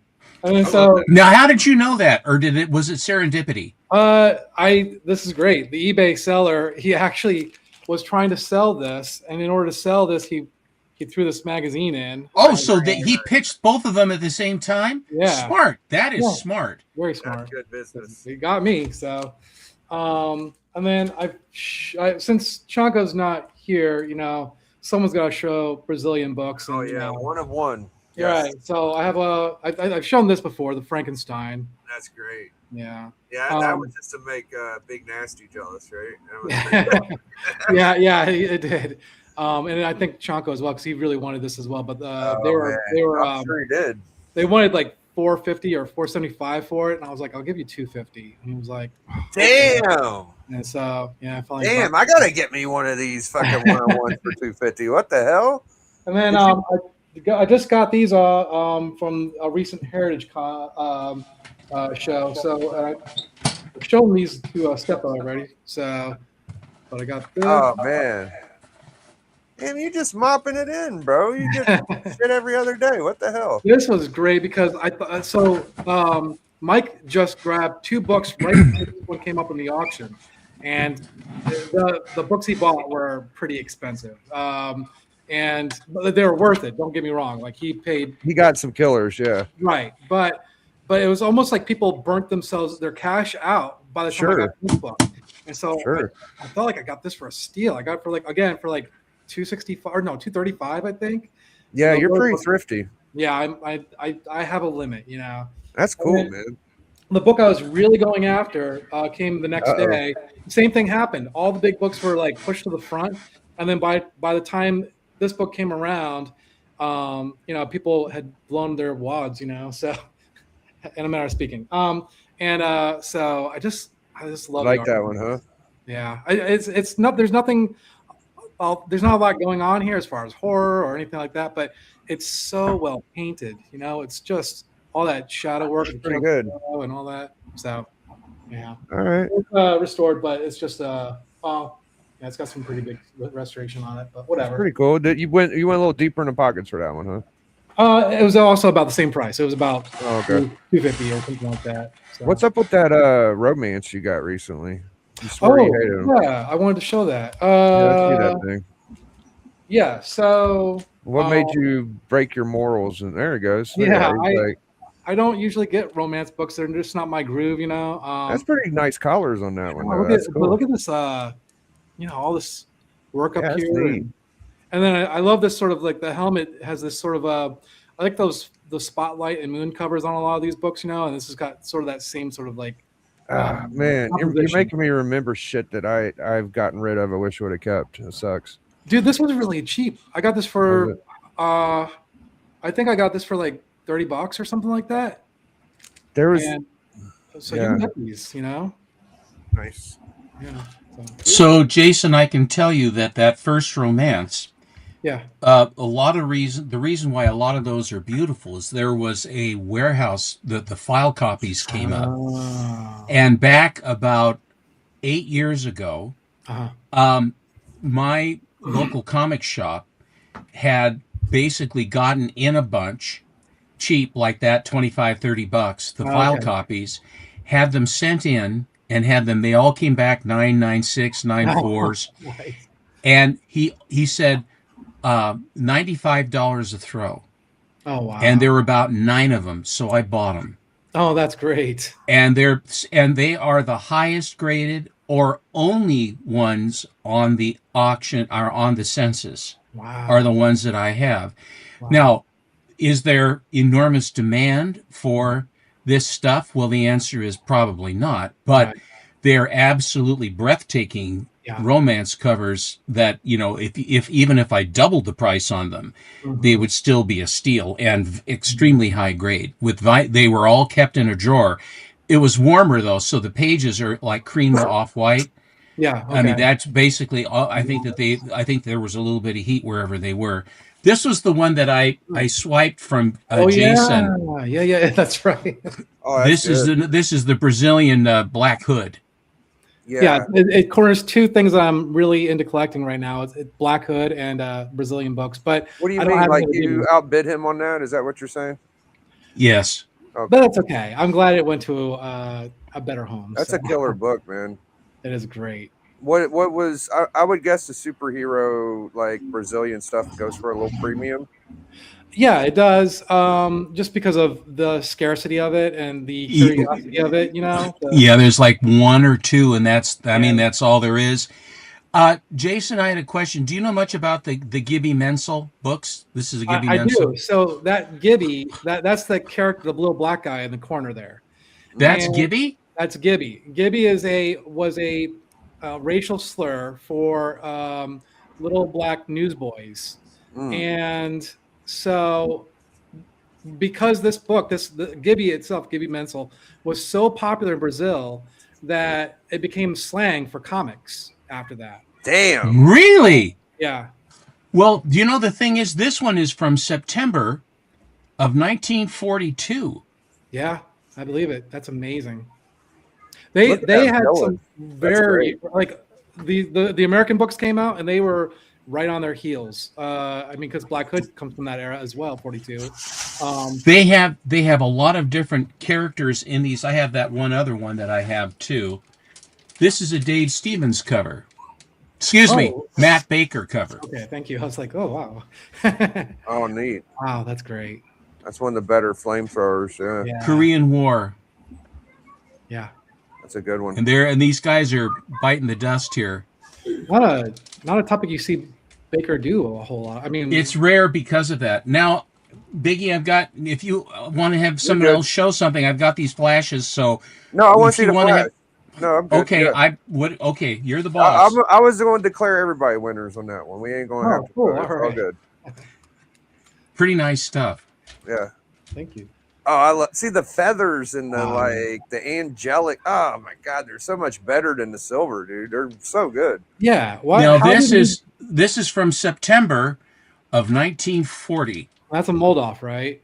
That's a mold off. So how did he go from this to like what he was doing in the Silver Age? I mean, the early Silver Age, there was a little bit of it, but not as good as this. There's just a Well, little bit in the Moldoff did beginning. a lot of the Batmans, and I loved it as a kid. Okay. Well, I mean, And when Infantino took over, I had a hard time with it. but you have to admit that the stylistically, so much better. His drawing is at like peak here. It So feels much like. better. And it's like every one. Like Yeah.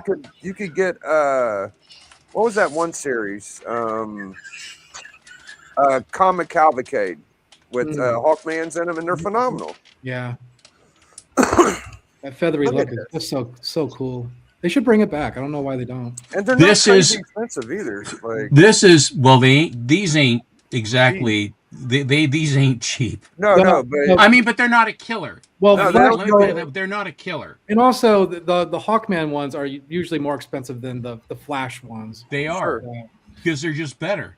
Yeah. I have nothing against E. Hibbard or Kubert or Nodell or whoever it is that worked on the Flash covers. They're okay. Yeah. But compared to the amount of work that goes into these covers and the composition and the layout and Yeah, the even- execution, Even there Kubert, is no comparison. even Kubert's Hawkman is nothing like this. It's Still pretty good. it's Yeah. not bad. Yeah, he's not Still pretty damn good. I mean, Yeah. I won't say I'm a Hawkman snob because I'm not, but I'm here to tell you I love Hawkman, and I think that Hubert's interpretation is excellent. And of course, then Murphy Anderson got it, and then Murphy, which he's a very they're like portraits. There doesn't seem to be a lot of movement, but they're beautiful static pieces. They're truly beautiful. But this one is from March of 1941. That's amazing. So now the lore with Hawkman? He starts off as like a reincarnation, or is that it, of an Egyptian god, and then in the Silver Age he's like an alien or something, or In the Silver Age, he is a policeman from Thanagar, okay, and he brings his squeeze Shaira with him. okay, But in this book, she's Sheila Sanders, okay, and she becomes Hawk Girl. His girlfriend becomes Hawk Girl, and then they have the various adventures that they have together. And I think then later on, then they worked in this Egyptian thing where they're killed by the same guy over and over, or they kill him, and it's over and over and over again. okay, interesting. This one is from September of 1942, and when this came out, Jimmy Doolittle had just it was the Doolittle raid on Tokyo, and so you'll see that Hawkman and his Hawk are dropping bombs on Japan. You see, Wow, Oh, wow, No, I didn't know that. Yeah. that's wild. and the V for victory, Yeah, and you see the way he would sign. He'd always sign it Shelley. okay, The interesting thing is that V for victory was not really for V for victory. Do you know what it meant? What it was for? Maybe Fowler. I don't know. No, what it was that Winston Churchill used it, and you'll see all the pictures with him holding up two fingers. Peace. In ancient times, the longbow of the British archers, particularly at the Battle of Agincourt, where the French knights were coming across the field at them, and it was all muddy, and they took the higher ground, and they got mired down on this. But these guys would train for months and months and years to get the arm strength to pull these long bows, the U bows, and they basically were almost misshapen. They were so strong because the longbows could hurl these arrows with incredible velocity, and with all the practice they had, it was that they rained them and it would actually penetrate the armor. Wow. or any chink in the armor, and they murdered the hell out of the French. Mm-hmm. So when the French hated them so much, the British archers, they detested them. The first thing that they did was they amputated their 2 fingers, Oh. Wow. so they could never draw a bow again. Mm. That's the first thing. And so to show that they were still fighting, they said, I still got my fingers. Damn, that's hard. Mm. That's where the V for victory came from. Wow. Wow. Isn't that cool? That's That great. is stuff right there. That is. So anyway, there's that one. That's some good shit. That's actually where the backwards, the FU from England came from. Stefan. Well, but you'll notice that when Churchill flashes that, Yes. Yeah. he's smiling. He's Yeah. going, I got him. Yeah, You know? that used to be the signal for the longbows. In fact, you know how the English give the FU, they do the peace sign backwards. That was the signal for the longbow archers. Wow. That's- Oh wow. In fact, I love the story. Thank you. Yeah, that's beautiful. This is Flash 37, and this is from January of 1943. So it would have been probably in December or November of 1942. And this is one of the very best ones. This has both Hawkman and Hawkgirl on the cover, and it's a beautiful, beautiful color stripe. Look at that header. Everything's so cool. Amazing. I own that, but when I got it, I got just the front cover. I don't know if I Okay. the video. No, you still got it, man. That's cool. It's so sad. Look at that header, man. That is It is crazy. amazing. I love that. Oh, my It's a God. beautiful book. All the birds flying. It's so cool. Look how much work. I mean, this took an awful lot of work to create all of this in scale and correctly. And when you look at the Flash covers, it's sort of wham bam, thank you, man. And they were drawing on bigger sketch paper or whatever than they were in the Silver Age. So What up, Great there's a Legend? lot Good more to see going you, on man. there. Good to see you, This is Flash number Sorry, 39. This one is from March of 1943. And here it's a 6.5 with Oh, yeah. white pages. And Hawkgirl is kicking the crooks right in the ass. That is that's got to be a swipe. I love to figure out what she swiped from because it's clearly swiped from a photo or her face Think is so? so photorealistic. Okay. It's got It to was be probably Moldov's girlfriend. yeah. And they'd gone out on a picnic, and she was laughing at a joke or something, or she opened a beer and it sprayed on her, and she started laughing. He has a picture of it, and he says, "I'm putting your head on Hawkgirl." I mean, because it does look like a photo. You're right, Sports. but it's well drawn. Yeah, it is. I like the birds too, because I've been noticing LB Cole has a lot of birds in his covers and stuff sometimes, you know. And Oh yeah, he loved. Yeah, he definitely. Well, he did a lot of just nature comics art and also magazines. So he had a real love affair. a good. He did a lot bird. of junior classics too. That's right. This is Flash 55 from July of 1944. Mm. It's gonna be a humdinger. That's Wow. looking Look at the good. lighting on that. That's great. Dang on. That's right in your face. Yeah, that really is like woof. That's good. Just hit you. Yeah, I'm jelly, man. I need some of this. You got some of this, Archivist? You did Like I said, all I got is just. just got the one. I mean, one's better than none, dude. One's better than none, bro. I need to catch up. I have some Flash comics that don't have the Hawkman on them, but I got Okay. two of those. Yeah. See, that counts. Yeah.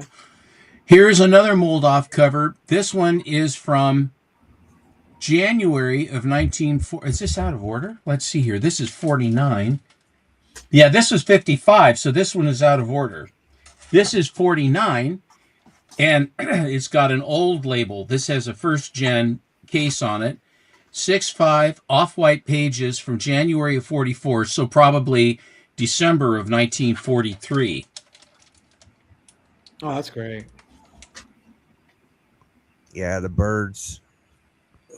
So, Birds you got- always oh, a talking. super villain there, huh? All right, cool. He's like a magician. Yeah. Blackstone. Good stuff. This is my last Flash, Golden Age Flash. This is Flash number 88. It's in a remarkable off-white white, and it's a 9.0. And this is the first appearance of the Gentleman Ghost. Oh yeah, that's my favorite. Crazy to me that you can have a 4.5 white pages and then you can have a 9.4 off white to white pages. It just blows my mind. Is that a Kubert? Yes. Okay. And Kubert had taken over for E. Hibbard on the cover with Flash. Right.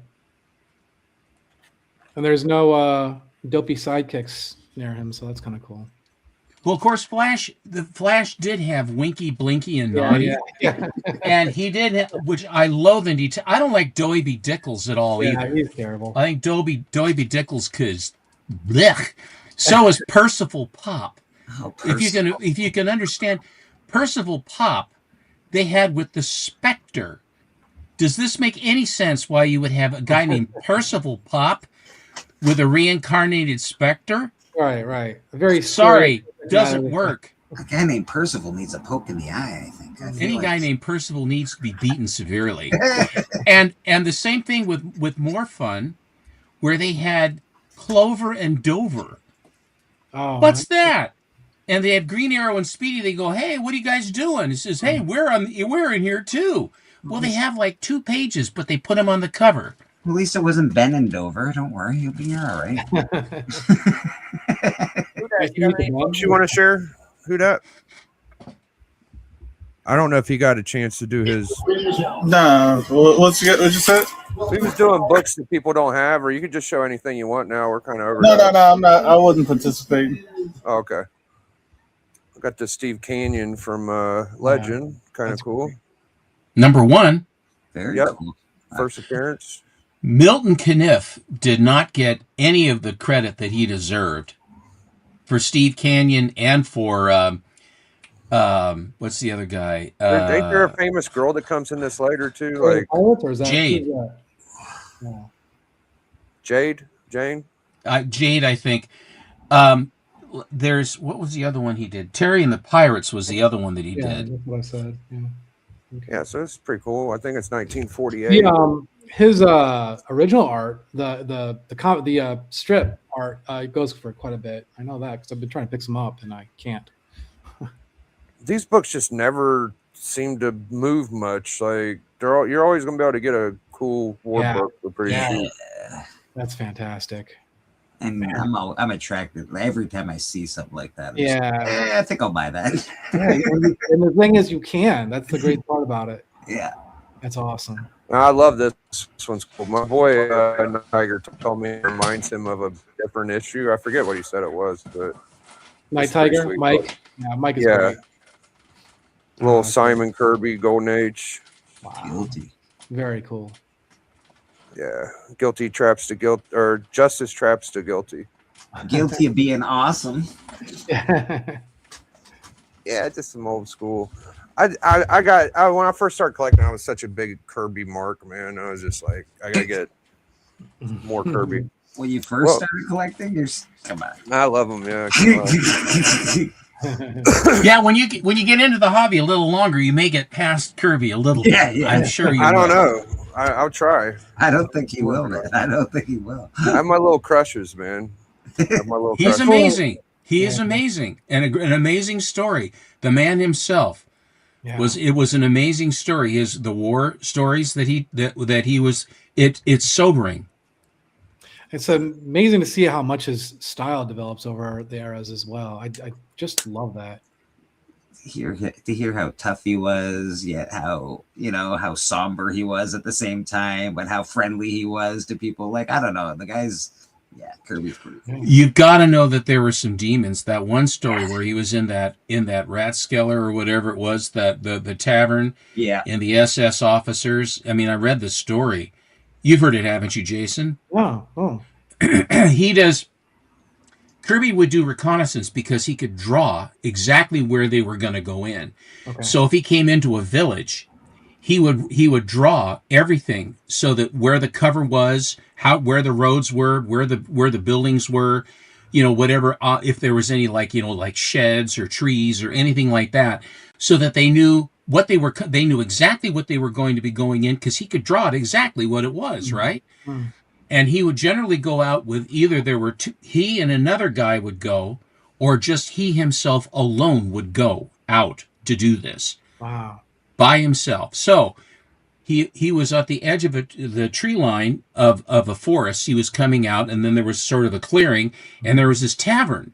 Well, of course, if you're a GI, and there's a tavern, he says, hey, maybe there's something in there.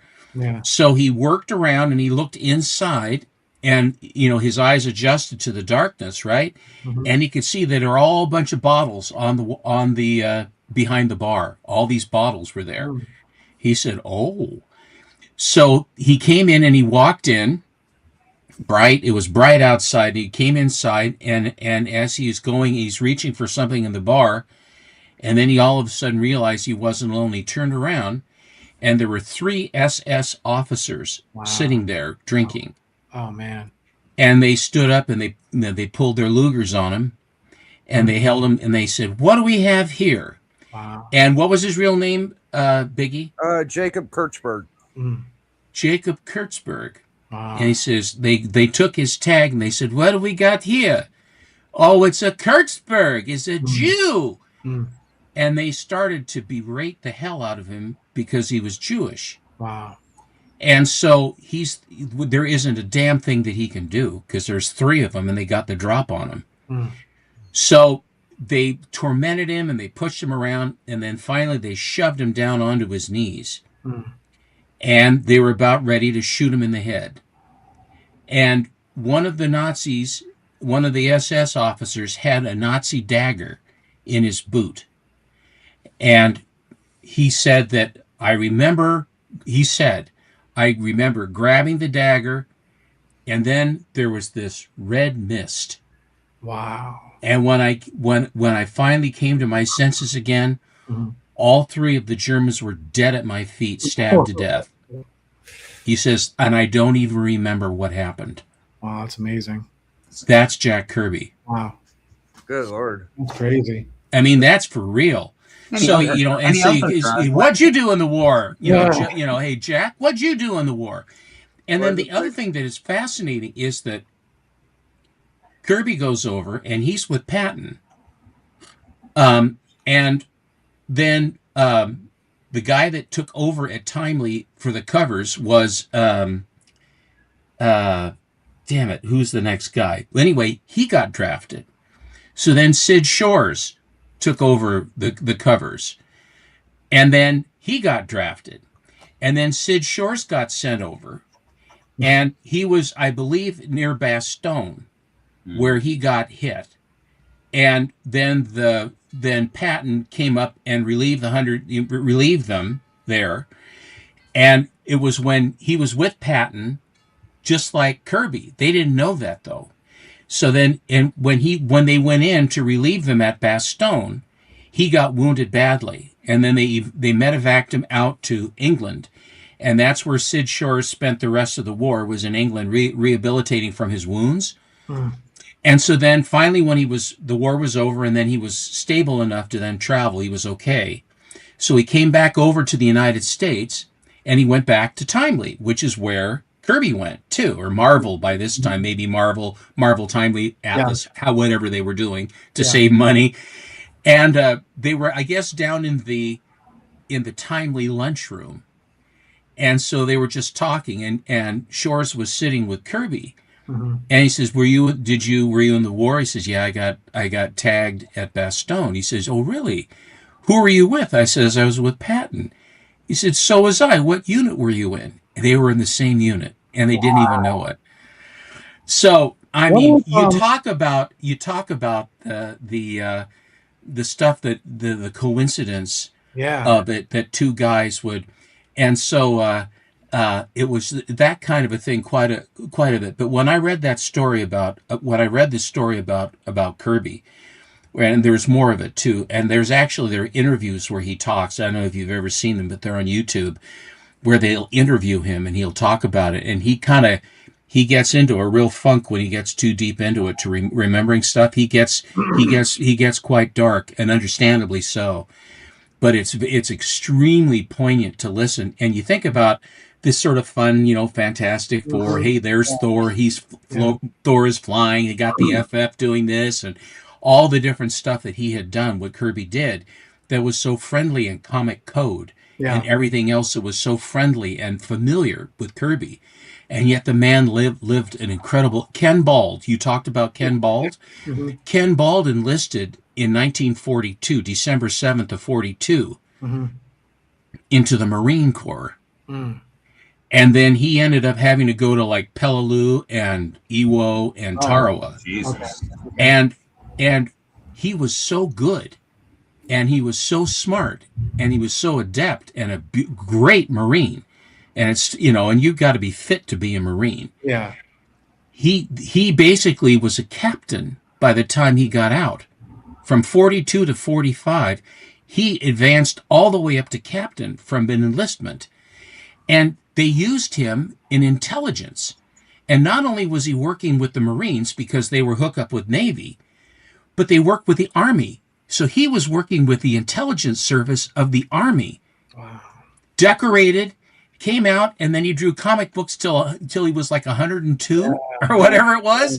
So here he's drawing these good girl covers and stuff like that. Just to say you survived, Peleliu. Yeah. I mean, there's just, and Bob Brown, who did Space Ranger and a bunch of other stuff. He had about 8 air medals. He was with Curtis LeMay bombing Tokyo with the low-level incendiaries.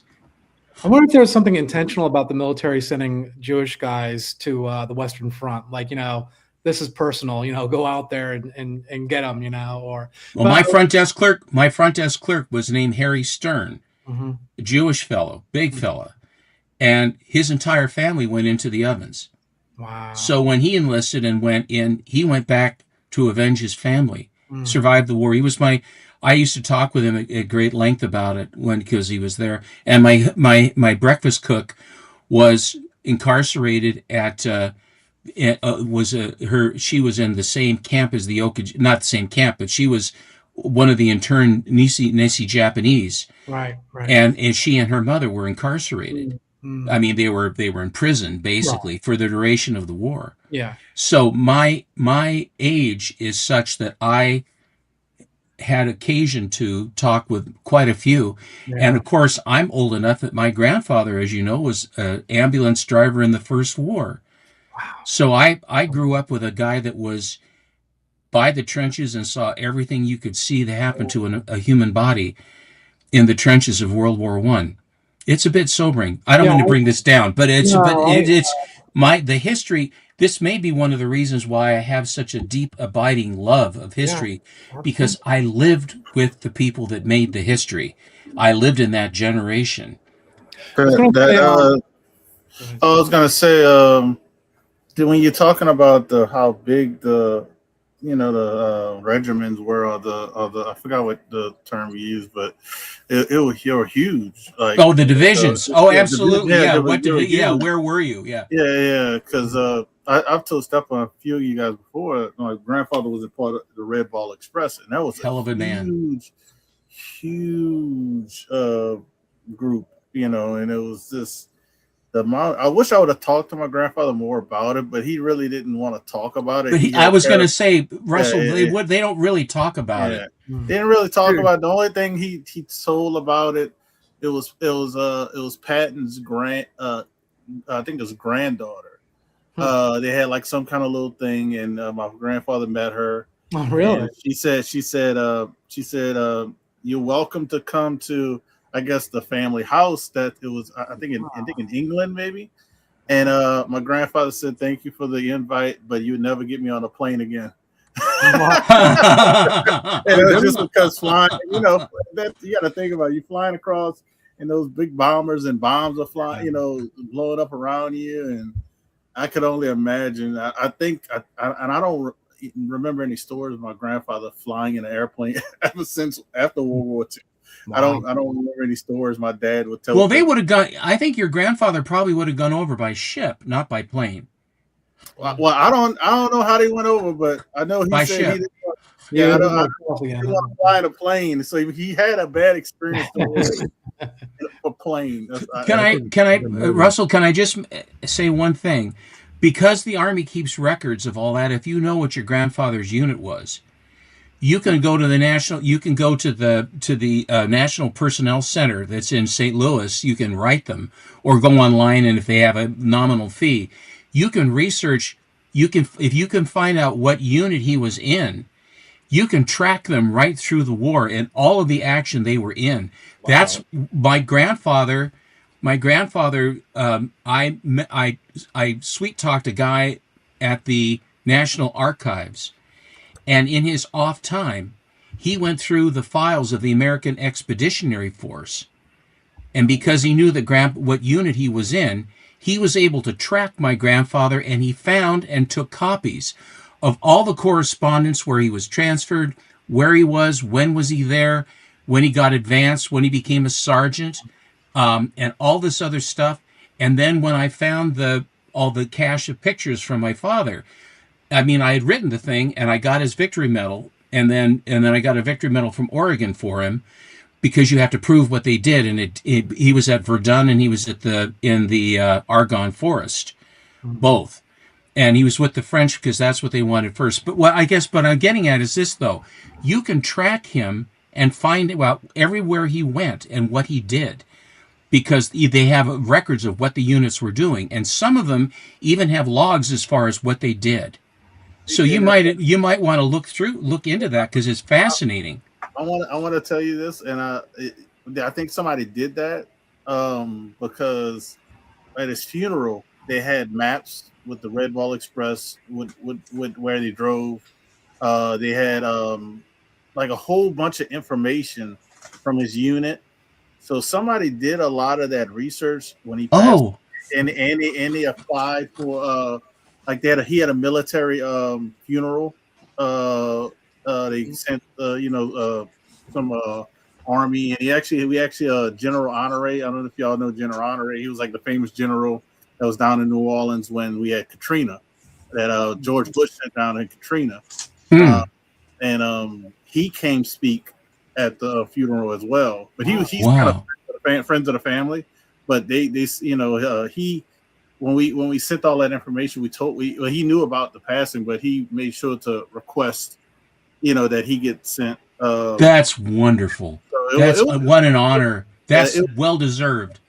It was probably it's a sad day, but it was very honorable, to hear him talk about it, So then you see all the maps laid out from the war of where they drove behind the lines, and it was a whole bunch of, it was a little overwhelming at the time. I can imagine. I know my dad still has all that stuff, so I probably could look at it again. I would, with me, that it took me 30 years to find out everything there was about my grandfather. It took me that long to source and get through all that stuff in order to find it, to do it. But I wanted to, there it is. In fact, there it is. He's wearing a French Adrian helmet, you can see, and that is his SSU, the sanitary service units is what they called it. There he is at the front, and I believe that was just before they went into the Argonne Forest right there. And they trained on Model Ts, and the French wanted the Model Ts, and when they got there, they took them away from them. You did that's where you went and got all your information. What you're telling who that to do. Isn't that where you started, where you got all your information? I went to and of course the thing was that the National Record Center. I'll get off of this just a second, Biggie. I'm sorry, but I contacted them, and I had his dog tag, and I had his discharge, but his discharge was from 151st Depot Brigade in Devens, Massachusetts. And I go, Depot Brigade? What was he doing? Guarding a train station? If people don't know, actually, in the chat, that's the book that Stephen wrote about his grandfather. Yeah. So, but what happened was, right after World War II, and going into just after Korea and then into Vietnam, they had records spread out all over the country, everywhere, all these different cities they would warehouse this stuff basically. And so then they said, this is ridiculous. If we try to find records for anybody to establish anything, it doesn't, the War College, we can't find anything. Let's consolidate it. So they built a building in the middle of the country in St. Louis. And then they brought in all the records from the Revolutionary War all the way through Vietnam. And then they had a big fire. Oh. And they burned a huge amount of all these priceless Oh my God. service records. And so when I sent it in, they said that they had no records of my grandfather serving. Wow. And they said, we're going to have to shift it over to the records reconstruction. And then the records reconstruction, they would look through the pieces of paper and the ASHI and all this other stuff, or the scans, to see if there's anything there. And they said, we can't find anything. We will not issue you the medal. Now, my grandfather in the Argonne injured his back. It bothered him his whole life. He blew out his back. They were lifting some timber to build a revetment for where they would back up their ambulances to basically park them. And so he hurt himself, and he went in and he filed a report for his back because it flattened him. He caught the Spanish flu twice and lived through it as well. But he hurt his back. So, any kind of time you have an insurance form you have to fill out, they're intrusive as hell. Yeah. And so he filled out everything. And so my dad said, Dad, my dad said to me, he says, Dad injured his back, and I know that he filed with the VA. Yeah, that's how you back. And so I contacted the VA. Yeah. And they had them all. They had all the records. Yeah. Because he had to show where he was, what he was doing, and everything else to establish the loss. In order to get benefits, you had to get 10% disability. And they established through careful mathematical and everything else that Grandpa was 9% disabled. And Grandpa went back 3 times, in 21 and I think in 28. He went back and he applied again. He says, my back is not good. And each time, with great regularity, 9% each time. Oh my gosh. And Grandpa never complained. He never, and so he had these pillows at dinner time when we would have family dinner. He would have a bunch of pillows back behind his lower back. Wow. And he put in a swimming pool so that he could swim, so he could keep himself limber. Wow. And but the upshot of it was that because the VA had it, and so they said, we'll send the records down to Portland. So I thought they would send me photostats. They sent my grandpa's actual handwritten letters down, my grandfather's hand, from 1921. Yeah. So I scanned everything. I took pictures of everything that was there, which I still have. And then because then I could find where he was, I submitted it to them, and then they issued me the victory medal that he had earned during the war. And I sent the same information to a camp here in, not every state had a victory medal, but Oregon did. Okay. And so I sent it to Camp Withicum, which is where they keep all their stuff here. And the guy wrote me a beautiful letter. I have it. He went out into the museum and into one of the storage areas, and he found an unissued from the war Oregon Victory Medal, and he sent, with the appreciation of the people of Oregon, we send this to the memory of your grandfather. Wow. So those are precious to me. And then I was able to then take all of that information. I just sat down at my desk and I wrote it out by hand. Wow. And when my dad found this cache of pictures and also more documents, my grandfather's this wispy paper, and he applied to be a captain. He applied to be an officer. And they said, no, we're not taking any more officers. He was going to stay in. So he said, okay. And then what he did was he went to, on the GI Bill, his girlfriend was in DeLand, Florida, and he went to Stetson law school because he was at Harvard Law for the first year. His father was an upholsterer, and he earned the money and had academics so he could go to Harvard Law School. My grandfather. Wow. And so he went to DeLand, Florida, and he went to Stetson.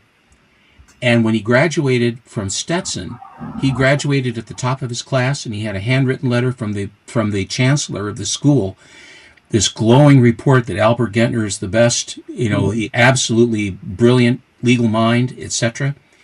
And then he went into the hotel industry after many, many years as a civil attorney before the Oregon Supreme Court, and then ended up going into hoteliers. And then I was the third generation hotelier, and that's where we were. But my grandfather's service, and I put it in the book, he only told a few stories, and I was able to document everything. I mean, and they said I got the Oregonian, our paper, to review it. Which was a feat to get them to do that. And they reviewed it and they put it in the paper. And they said that I doggedly document his entire... I said, doggedly? I'm just being thorough. It's just who I am. I get my fingers in, He doggedly tells the story of his grandfather. Wow. Susie's dad was in a B-24.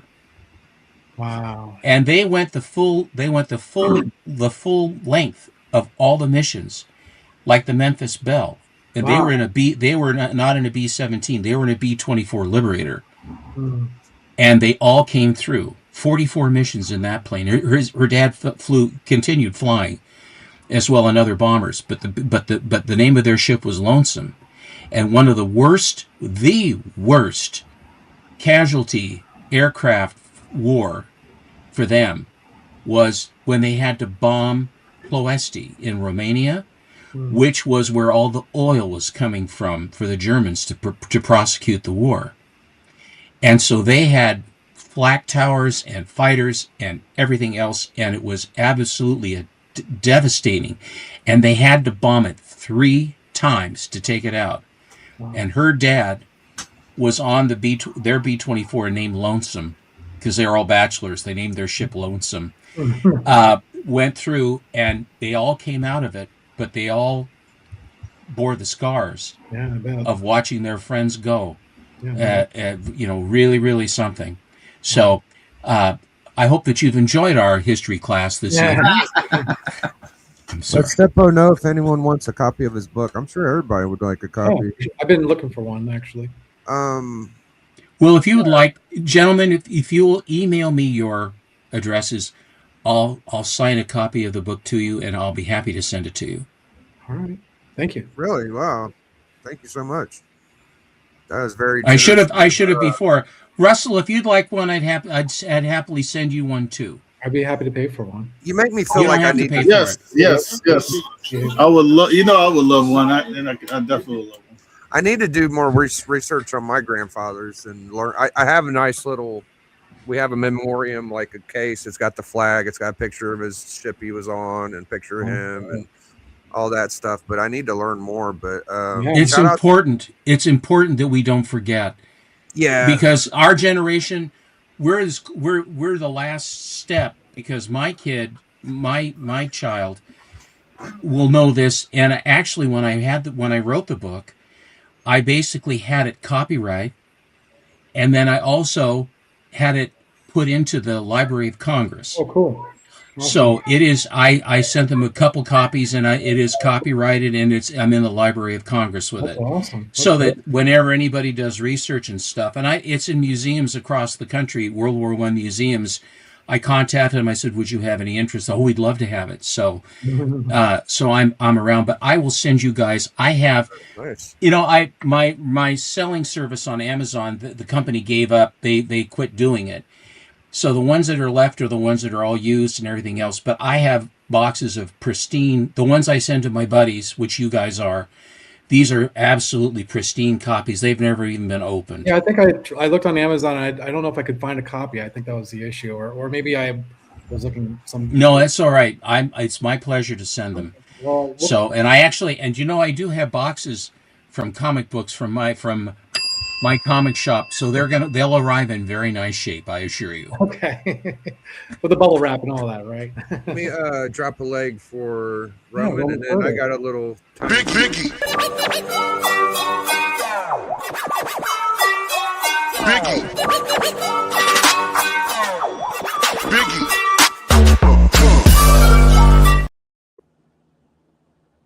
Let me highlight what he said. He goes, shout out to Biggie, Who Dat, Bleeker, Collecto, and Jason. So this is a short one. It's silly, but my mom would talk about my grandfather's dad, and he was strong man, you know, bronze skin. And she said he had 2 words. He never heard him talk, called him Papa, and he just didn't say much. He was he'd go, oh, and then he'd go, oh. That's all you ever got out of the guy. Wow. And you knew what they said, you knew what he said, you knew what he meant. Yeah. A man of few words, but you know. They were quite, my grandpa was quiet, like very modest. That's kind of the style back then, I think. They were just Just like you, Biggie. Yeah. It was a different time back then. Everybody was Absolutely. Absolutely. Yeah, All right. you guys, all you guys, we all follow each other. So just hit me on the Instagram. Give me your address, full name and address, so that I can address it properly, and I'll drop those into the mail on Monday to you.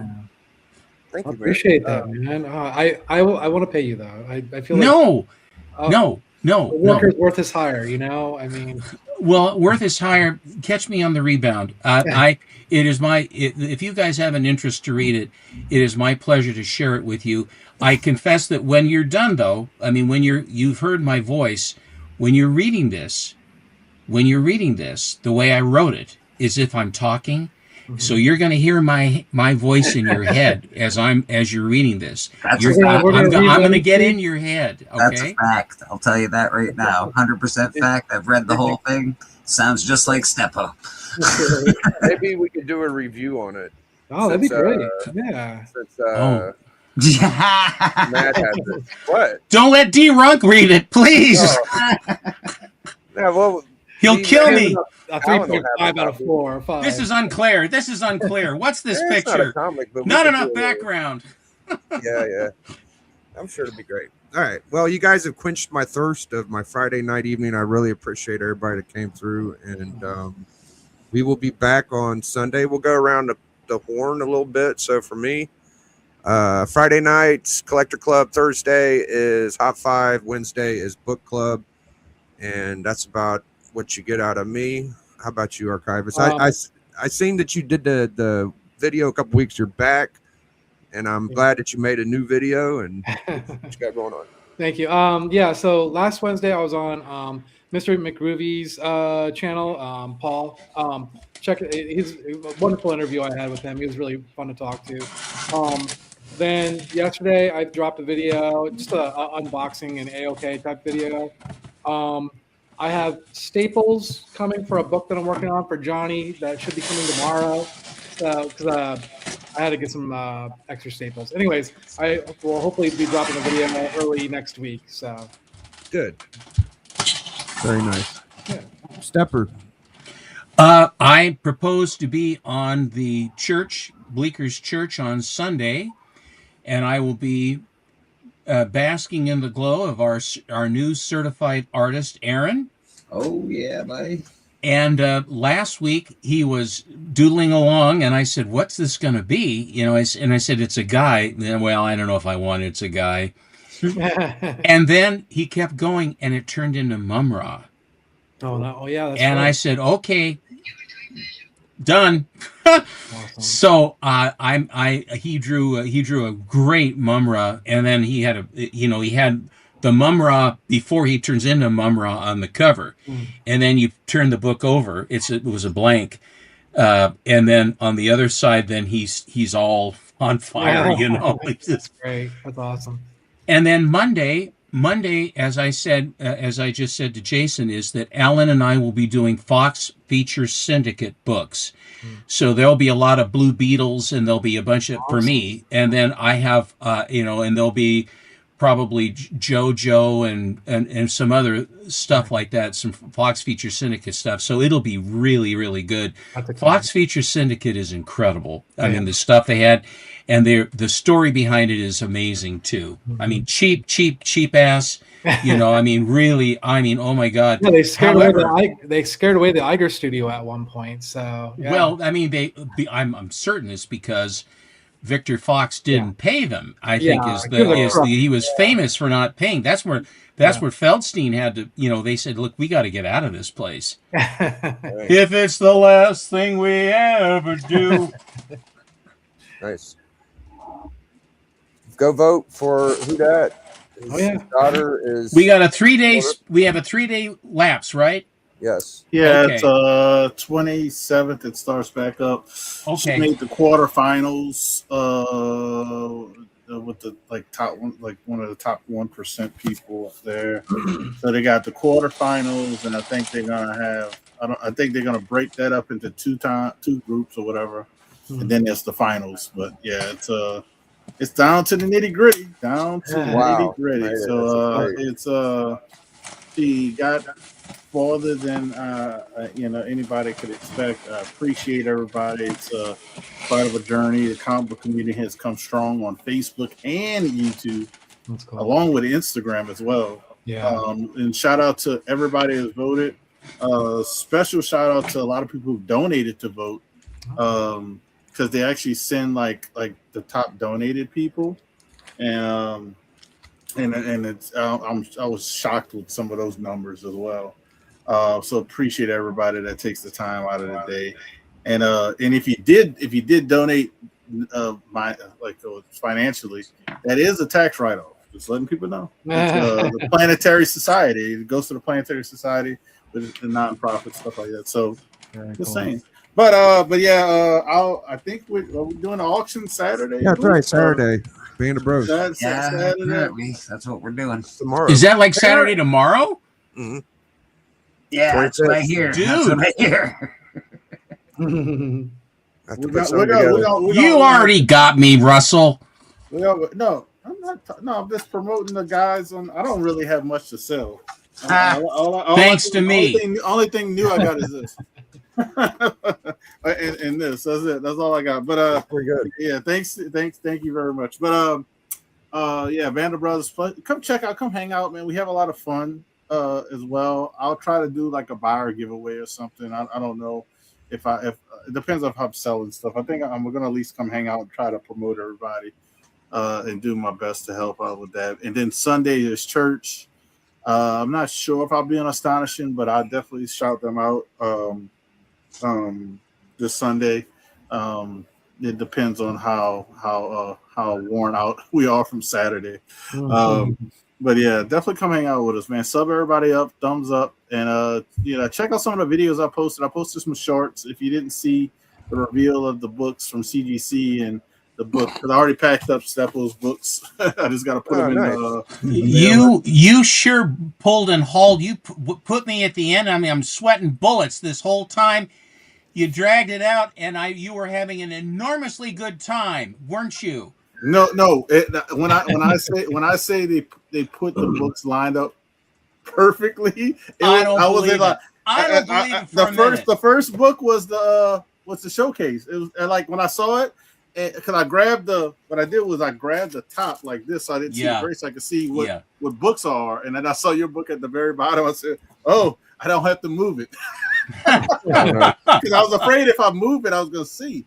So I was like, "All right, this is going to be perfect." So I just started going from the top, and I mean, I had a good feeling though when it started off with the showcase. When the showcase started off with an 8.0, and then the Nihilist book came back at 9. That's incredible. I was like, all right, this is, I think we're gonna be good. So I was very happy. I knew at least at one point. I knew at least one point it was gonna go up, but 2 points to get 2 points up is unbelievable. That's you can't ask for a better bump than that. Yeah. So that but this is just like, you don't have to do it, even if you don't sell books. If you want to just make your books present better, I do recommend, you don't have to do all your books at one time. Take like 3 or 4 at a time and get them pressed and clean if you don't know how to do that. Just take a few at a time and make your books present a lot better. It'll definitely, your books will thank you. I'll say that, but like it's worth it. It's very worth it. And that just shows on that book. And I really can't wait to send. I didn't pack it up yet because I got to pack my other books with it. I really can't wait to see how this book turns out. Oh man, I still need to get that. Dang it. Yeah, this is another one that's like it's hard to see on the camera, but it's all like a little crummy on the bottom. Yeah, a little grind. Yeah, a little crummy on the bottom. It has little pressable defects. Well, if I show it this far, you can. Let me see. Let me show you. Look at the difference in these 2 books. Oh yeah. Oh my God. It's like, and this is an older book. This is from 1963.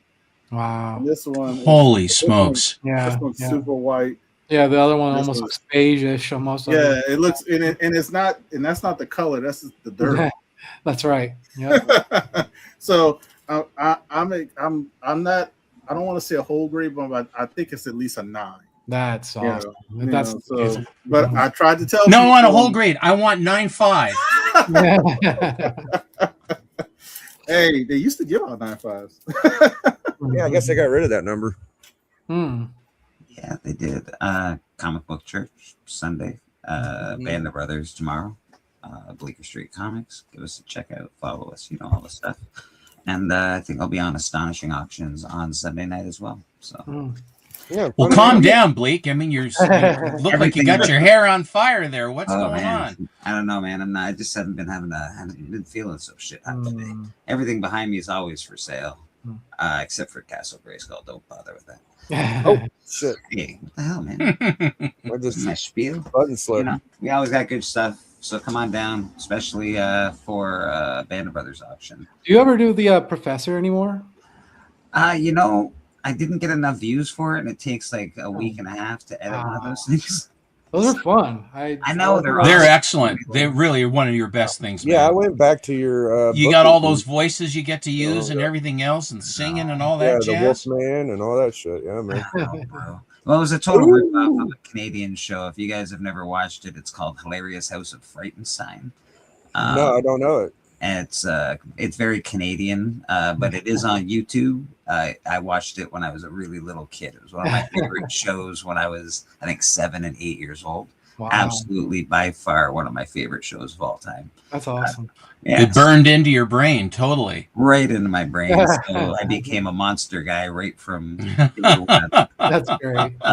Yes, when I was adopted by my adoptive family, my adoptive family, they went to church. They were very Christian. So my parents went out to a Bible study. They came home and I had my face painted all like a what was it? I think I was Frankenstein. They came home.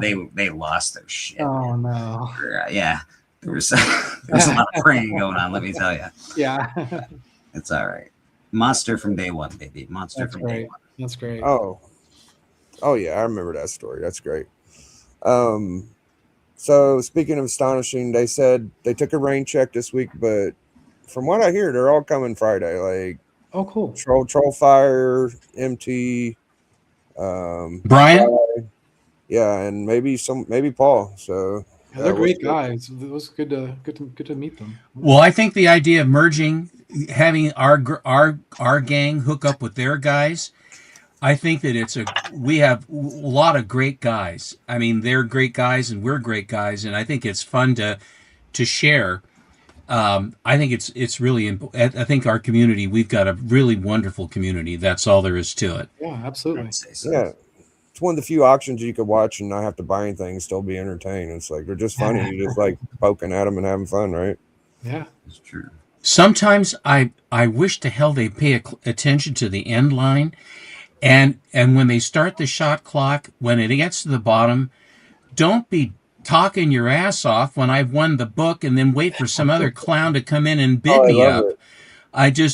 I love it. Right. Okay. Yeah. It's not good for me. It's not good for you. No. It doesn't thrill me. I love the one I like the one when they're like yeah, if you buy this book, you'll wake up tomorrow and you'll have something in your collection worth it or something. Like, what the fuck? You'll wake up and you'll be glad you got this in your collection. It'll be worth Yeah, something. you. What did I do? It's like if I don't get this book, my collection's crap. Like I got to get this book, so my collection is worth it. Yeah. This I guy's love They got that. keep talking about Mr. Sinister. Oh, it's been Mr. Sinister. What about 8,000 copies of that book lying around? Man, it gets a pop every time you show Well, it. they're trying to sell. They're trying to sell books. I understand. Didn't you get a 101 not too long ago, Bleak? I've got like 4 copies. No, the Phoenix. The Phoenix. No, I didn't get a 101. Oh, you didn't? I went and I bid on one though. Oh, but I it feel went like on someone like- got one recently. I forget who it was. But that's not a particularly that's not an uncommon book, though, is it? I mean, that's a pretty common book. I Not forget an who got uncommon book, but it's a book that Who got it, Bleak? Do you know who got it? it was on the Astonishing. I can't remember who won because at the time it went to 450, and I was like, "Fuck you guys." Oh, that's crazy. Yeah. It was raw, and I was like, "All right, it's fine, but that's still a lot of money." So I said, All right, well, we're out of here, guys.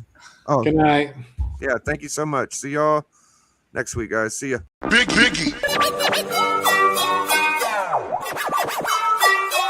Biggie.